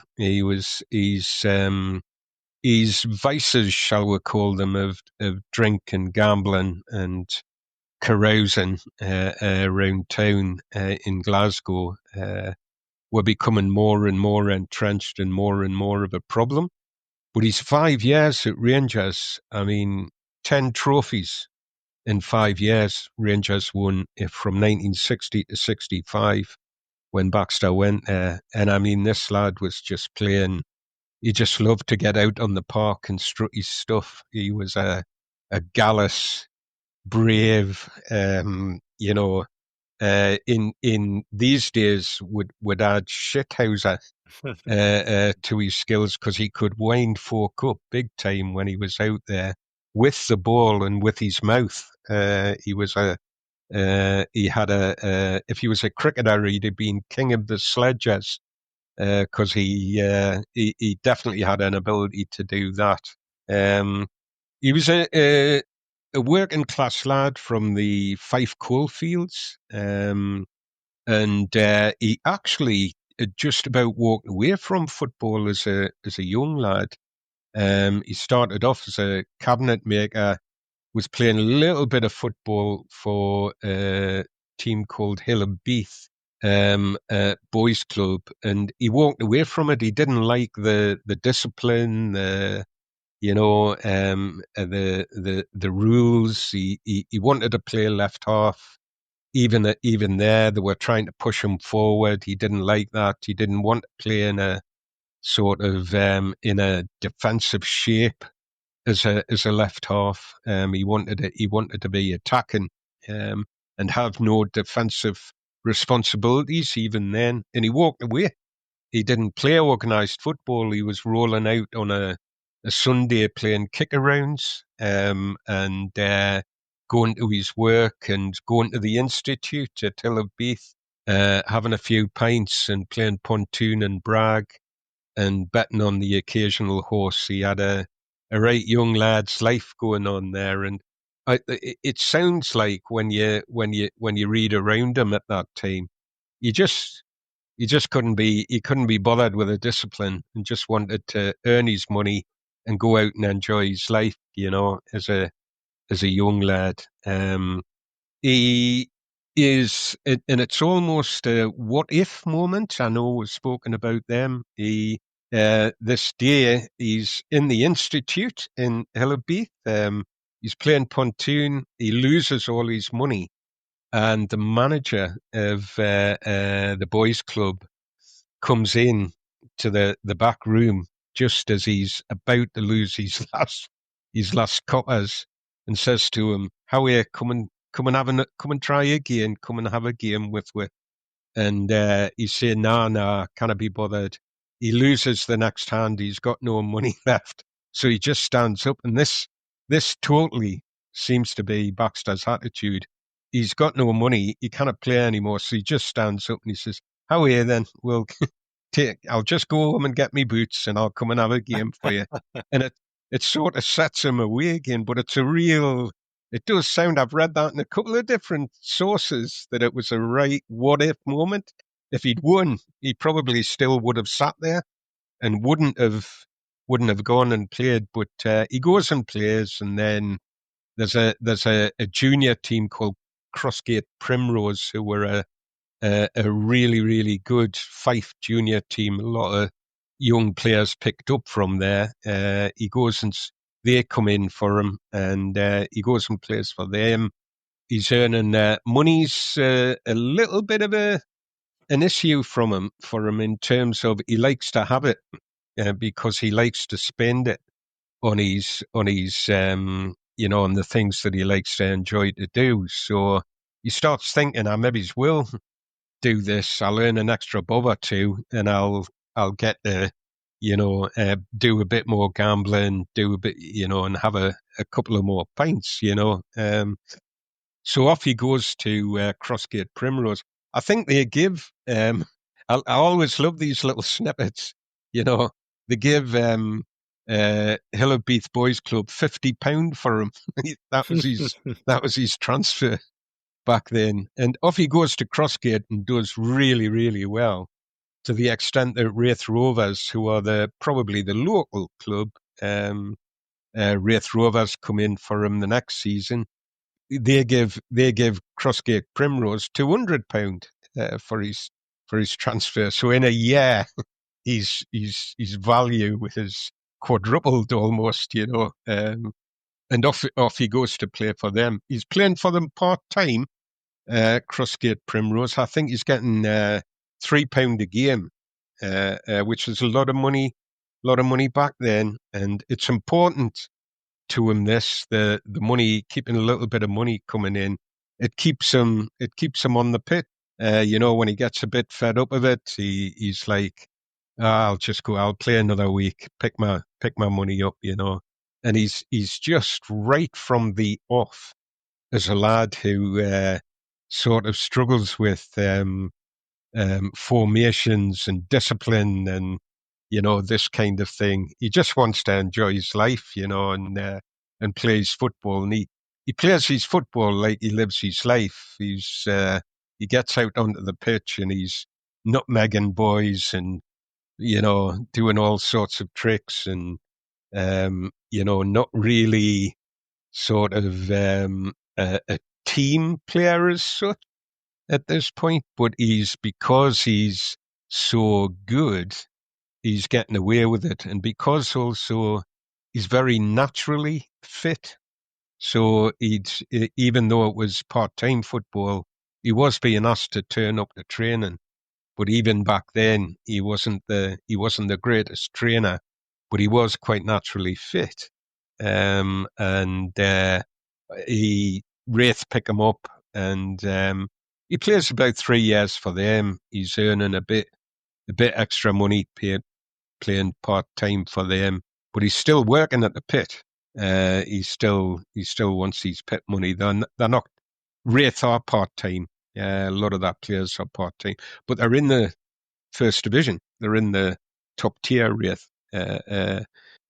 So he comes to the notice of Rangers, and he actually wasn't a Rangers fan as a laddie. Hibernian were his team. He was a really big Hibernian fan. Not unusual for that area of Fife.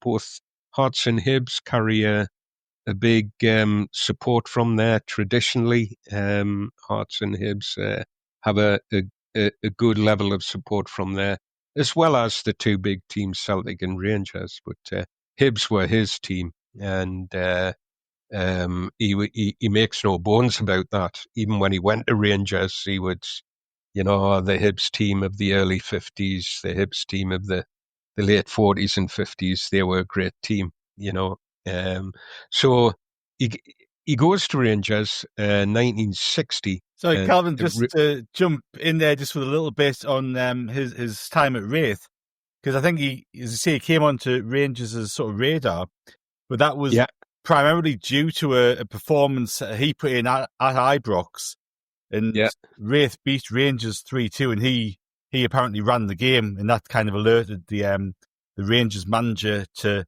his talent. But after he finished, he was looking back on his time at Wraith, and you talked about his character, and maybe a bit of a wayward character who lacked some sort of focus and discipline. And he basically said that if he was a footballer now, and obviously he died almost 30 or 25 years ago or so. But when he was talking, he said, if I was coming through now, I would never have made it. I needed bastards like, and he listed a few older players: Carmichael, Buckard, Ferrier, Herdman, and Willie McNaught. He said, I need bastards like them to tell me what to do and pull me into line. He said players today would have just told him to get stuffed and left the club, and he probably would have left football if, as you outlined earlier, different circumstances and in terms of fate leading you one way or the other, but in terms of the maybe like the hardline stuff and the more it would probably be he'd be in court today for some of the stuff that used to go on with be called bullying and all sorts, wouldn't it? But I think young players got a good sort. Willie McNaught had it's a great point that Martin. Willie McNaught had a great effect on him. There wasn't too many people who he would even back then sort of bow the knee to, but Willie McNaught was somebody that he would listen to. But one of the reasons for that was I think McNaught was a half-back centre-half, but he was a ball player, and he used to talk to Baxter. If you want to play here, he said, don't be running 30 yards with a ball and then pass it 5. get the ball under control and pass it. He wanted the game speeded up. And that totally lent into Baxter's ethos of how to play the game. But McNaught was hard as nails as well, and loved the club that he played for. So there was obviously a little bit of Baxter had a bit of bend in him if he could see if there was common ground, and I think he loved the bones of Willie McNaught. Truth be told, he was a big influence on him. But anyway, you're right. He liked playing against the top teams. He loved the big stage. For a lad that was described as shy when he was a youngster, he'd give him a ball, stick him on the pitch with a big crowd, and he liked that. That was his. He didn't mind. He didn't mind performing in front of a big crowd, and even as a young lad, he seemed to enjoy doing that. He goes to Rangers, and I think that there's a couple of things happen. I mean, it opens up his football and the things that he achieves with Rangers. When you speak to Rangers fans even now, if you ask them, list your top 5 ever players, Baxter will always be in there, and more often than not, he'll be first or second in the list. And believe it or not, Ali McCoy quite often features as the as the other one. Just talking about links here, but he was at Rangers. Those 5 years, they're magical in terms of where Rangers are at. They weren't a bad team when he went there, but he totally sort of helps turn them into the dominant force in Scottish football. I think they win 10 trophies altogether in the time that he's there. He cuts across seeing McCall a little bit there. I don't think they played a lot together, but a little bit. And he's the Rangers fans, and this is something to bear in mind when you think that you think of the difficulties that he had with Charlie Hurley. They didn't have a great relationship at Sunderland, them two. And the Rangers fans, they called him the King. So there's a story that when Baxter signed for Sunderland, that when he was introduced to Charlie Hurley, that one of the things he said to him was, there's only going to be room for one king around here, and that'll be me. Now, my only difficulty with that story is you can't imagine Charlie Hurley.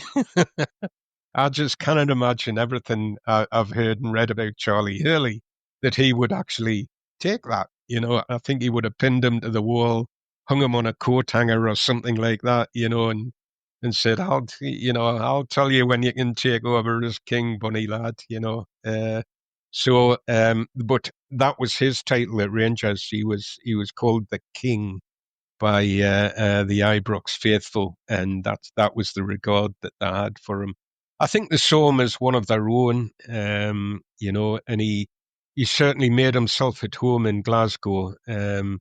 If he was playing great football, he was also enjoying all the other things that the big city brings. The club had a big association with the St. Enoch Hotel in Glasgow, and Baxter made that his second home when he was there.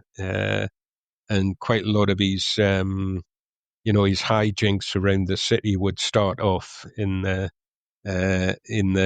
hotel there. He was a great. I saw somebody say once, and I cannot remember who it was that said it. It was somebody that's standing of like Alex Ferguson. It was a football dignitary said once he was one of the greatest players, one of the greatest carousers I've ever had the privilege of knowing. So I think he was kind of crack on a night out, if you know what I mean. But his football really, really takes off. He really clicks with that Rangers team. He even captains them. He goes on to captain them a little bit, but there's difficulties in the dressing room. You've got an old guard of players in the dressing room who are struggling a little bit with this lad that seems to be taking the piece sometimes, with training, with his things like his friendships in the city. We have a situation in Glasgow where the sectarian divide is rampant there at the time, and never the twain shall meet kind of thing. And to his dying day, two of his very best friends were Billy McNeil and Paddy Crerand, who he got really friendly with. They were young lads at Celtic when he was in there at Rangers, and he just got along really well with them. And he wouldn't bow to convention. He wouldn't. The Rangers directors, who were the old guard, like when Baxter signed for Rangers, his past would have been completely investigated before they actually signed him. And that would include, has he got a grandparent on the mother's side that's a Catholic? They just didn't do any of that. You weren't allowed to do that. There's tales of players meeting Catholic girls and wanting to marry them, and the club saying, "Yeah, you can marry them, but you're out if you do. You don't play here. You can go and play somewhere else." Now, my reason for raising that is sometimes Baxter gets caught up in the crossfire about there being a bit of sectarianism where in his time here, and his difficulties with Hurley were about that, and they weren't. He didn't have he fairly consistently, whatever you read about Baxter, he's not in the least bit interested with that kind of thing. He's not bothered about it. It doesn't mean anything to him.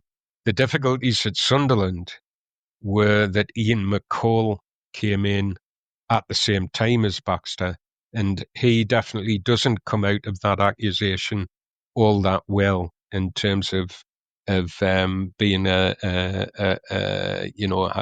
being a little bit sectarian, being a lot sectarian. If you listen to boys like John O'Hare and Nick Sharkey.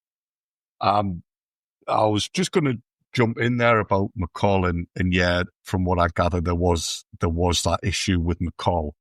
Fascinating what you said there, though, that Baxter perhaps didn't go for all of that, and he was much more open-minded, dare I say. I don't want to offend anybody, but that's the one that comes to me. Now, I know we're running out of time, but this is something I just wanted to discuss now that you've brought McCall back up. Yes, okay, so McCall had his other issues and his reaction and his relationship with players. But something you touched on earlier matches my understanding in that the club's directors had already approached Baxter and were pretty much 100% certain they were going to sign him. You wonder, why could Sunderland sign a player of that quality?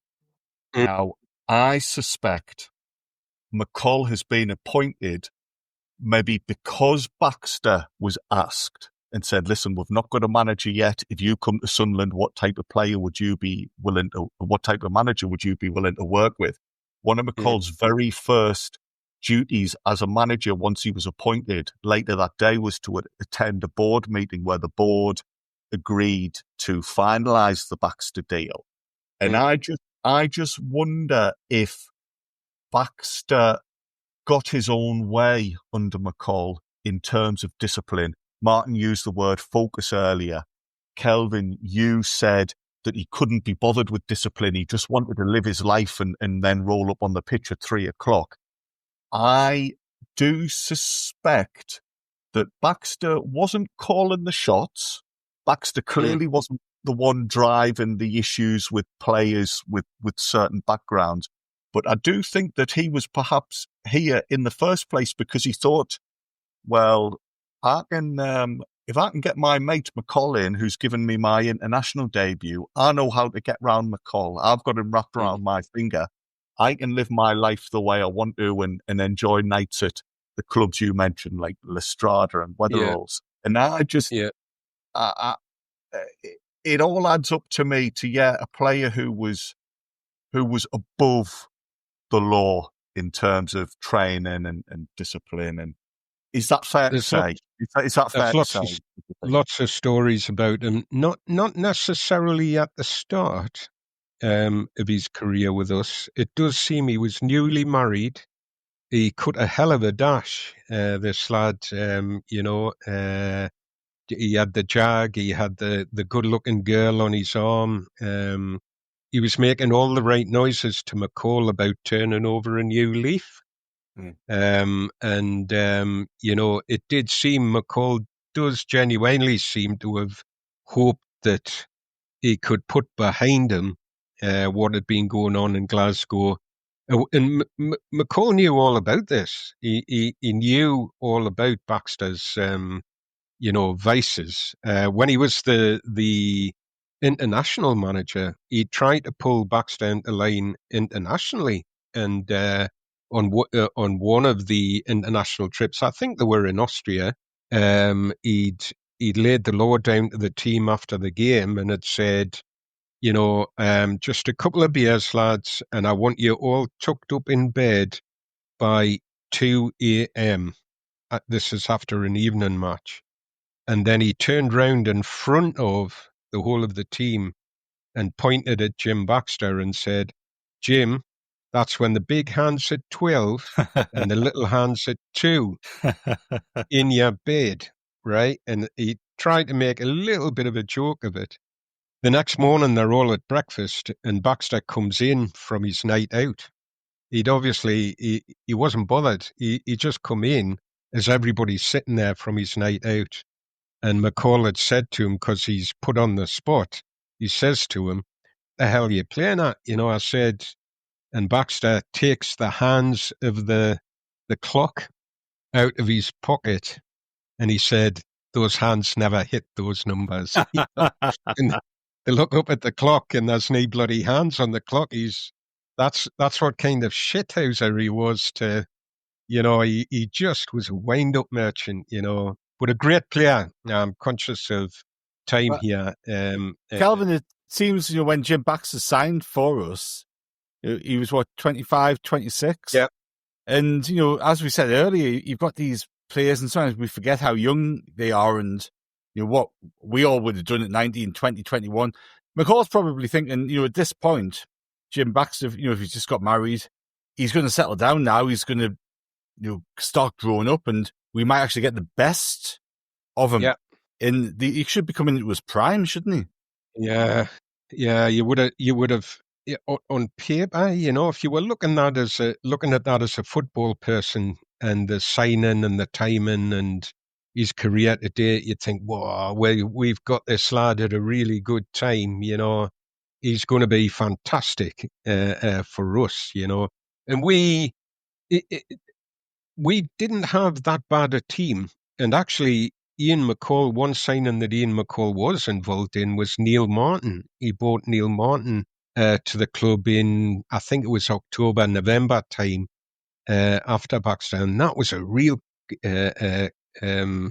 coup as well, because Neil Martin was a top goal scorer north of the border and a boy that definitely had goals in him, and a boy that Baxter had played with. So they were already on each other's radar, them two, in terms of on the football pitch. It was a good signing, and one that I'm sure, again, I've read somewhere that Baxter was dead chuffed about, that we're going to get a goal scorer, a lad who's playing at the level that he's playing at, despite the fact that there were some good players in that Sunderland team, because one of the things that some of his lifelong pals say is he made the wrong transfer. He went to the wrong club. He should have gone to one of the top 5 teams, but none of the top 5 teams, unbeknownst to us, or maybe our board did know this, none of the top 5 teams would take him. They all knew what was going on, and didn't want him anywhere. Matt Busby didn't want him. Bill Nicholson got scared of him, despite Dave Mackay, who was a cracking blooming player and who enjoyed a pint himself. Despite Dave Mackay urging Bill Nick to buy him, Nicholson just there's too much baggage there. So he lands at us, and the McCall, like Scott Simon before him, he reaps the whirlwind of the good bit and the not so good bits, because Baxter's still putting some performances in. He still has his days with us. Sometimes when you talk to people, they'll say it was all crap. It wasn't. He had some in his first season, and certainly the start that we made, he put in some really good performances and had some good days. Somebody who wasn't happy was Lenny Ashurst, because Lenny had lost Jim McNabb in front of him, and Baxter wasn't for defending. He wasn't for defending, and Lenny had gone at the end of the first, I think it was the Sheffield United game, he'd gone up to see Ian McCall after the game to say, "Howay, man, come on, get me a little bit more help." Yeah, even though they'd won that game 4-2. Yeah. And when he'd gone up the stairs to talk to McCall in his office, and out from behind a screen in the office stepped Baxter. Baxter was already up there. And that's where it was kind of the start. It was one of the first instances of sort of players in the team feeling like, well, Baxter's really got his ear, and it did really seem like McCall, to some extent, was in awe of Baxter, in terms of his skill and the prestige that he'd had north of the border. I think that's one of the difficulties is we as Sunderland fans generally, in the club generally, we'd been on a downer for so long. We were looking for something to really get the team and get the club going again, despite the promotion and then the knockback, Brown leaving. It had rocked the place really, and this seemed like a great idea to get this lad in. But he came with his vices. His history there is well known. But he was I wouldn't kid you, by halfway through the season, so far into the season, I mean, he played in the first game I went to. You know how when you're a kid and you go to football and there's like players that grow on you the more you go. So if I said to you Jim McNabb, Martin Harvey, George Hurd, John O'Hare, these were players that grew on me the more I watched them, and I really liked them, But the first day I went, Jimmy Monty, because he winked at me, in my very first game and waved at me and said, "Hello, Kelvin, it's nice to see you. Welcome to Roker, bunny lad." Jimmy Monty, Charlie Hurley, larger-than-life character, and Jim Baxter, strutting about the pitch, pointing, gesturing, dummying people, steering the ball wherever he wanted to steer it. That was my first game, and I just walked away thinking this guy is an absolute wizard, and just thought it was all I could talk about was him and big Charlie Hurley. And my father was ready to strangle us because he wasn't a Sunderland fan. He was like, "Shut up about Jim Baxter, man." So I just thought he was marvellous. But I was seeing that through a kid's eyes. I don't mind admitting that. But it was, having said that, it was gratifying, I suppose, later on to to read all the things that people would say about him, and far better judges of a footballer than me. I don't think I was necessarily looking at him through rose-tinted specs. A lot of people talk about the 1967 Wembley game, where he played keepy-uppy and he provoked Alan Ball to tears, and Scotland beat the world champions, who I think were England at the time. A lot of people talk about that game, but Baxter himself, he thinks his best game was in 1963 when Scotland beat England 2-1 at Wembley, and they had a man sent off. They had a man injured. I think he broke his leg, Eric Cadlow, and so they had to play the game with 10 men. And Baxter scored 2 goals that day. Scotland won 2-1, and he reckons that was his best game. And let me tell you, just a couple of things that people said about that. He said prior to the game, he was looking at Wembley, looking at all the fans, and he said to a journalist beside him, he said, "This is the London Palladium, and if I don't turn it on here, you can kick my arse after the game." And that was kind of his attitude, But Pete Wilson, writing in the Daily Mirror, he wrote, "I've always loved this in terms of what was Baxter about, Frankly, the game was so one-sided. The England supporters should have got their money back. It was staggering to see the bemused expressions grow on the faces of England's much-lauded stars as they watched Jim Baxter execute a progressive twist marathon, smoothing down divot with velvet feet before sliding into the area marked danger." This was the player that we'd signed. That was in 1963, and we signed him. It was unbelievable, really. But the real story was the one that we weren't aware of. I think at the time we saw, as his time with us went on, we saw his magical moments, his wizardry less and less, and it became more and more apparent that he just wasn't the player that he had been. There was stories starting to emerge of a divided dressing room. There was Charlie Hurley and his lads in one corner, and there was Baxter and his boys in another corner.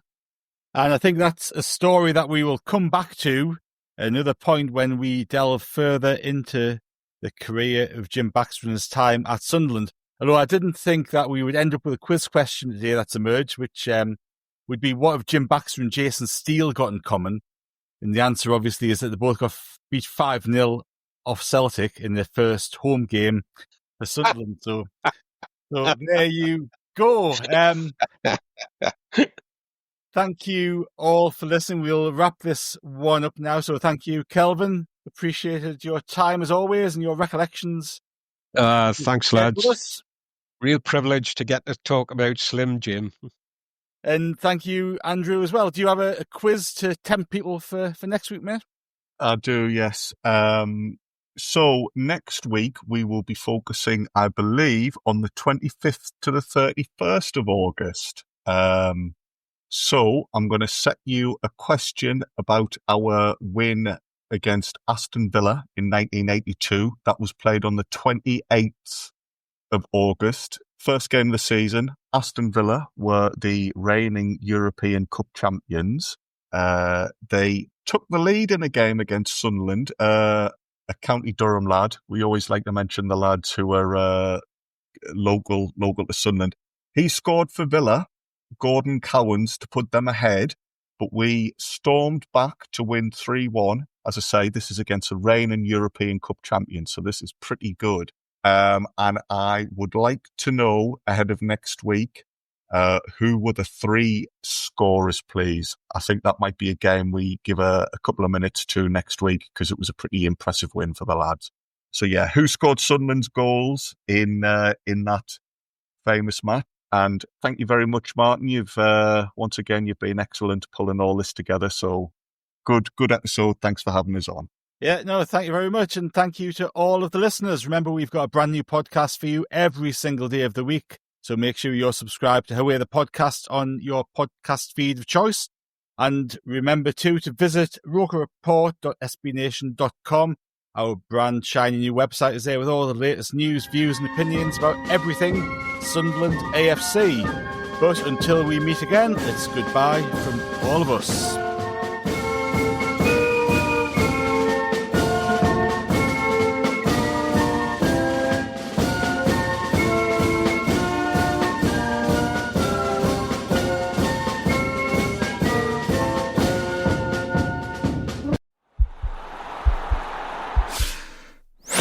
This podcast is part of the Sports Social Podcast Network.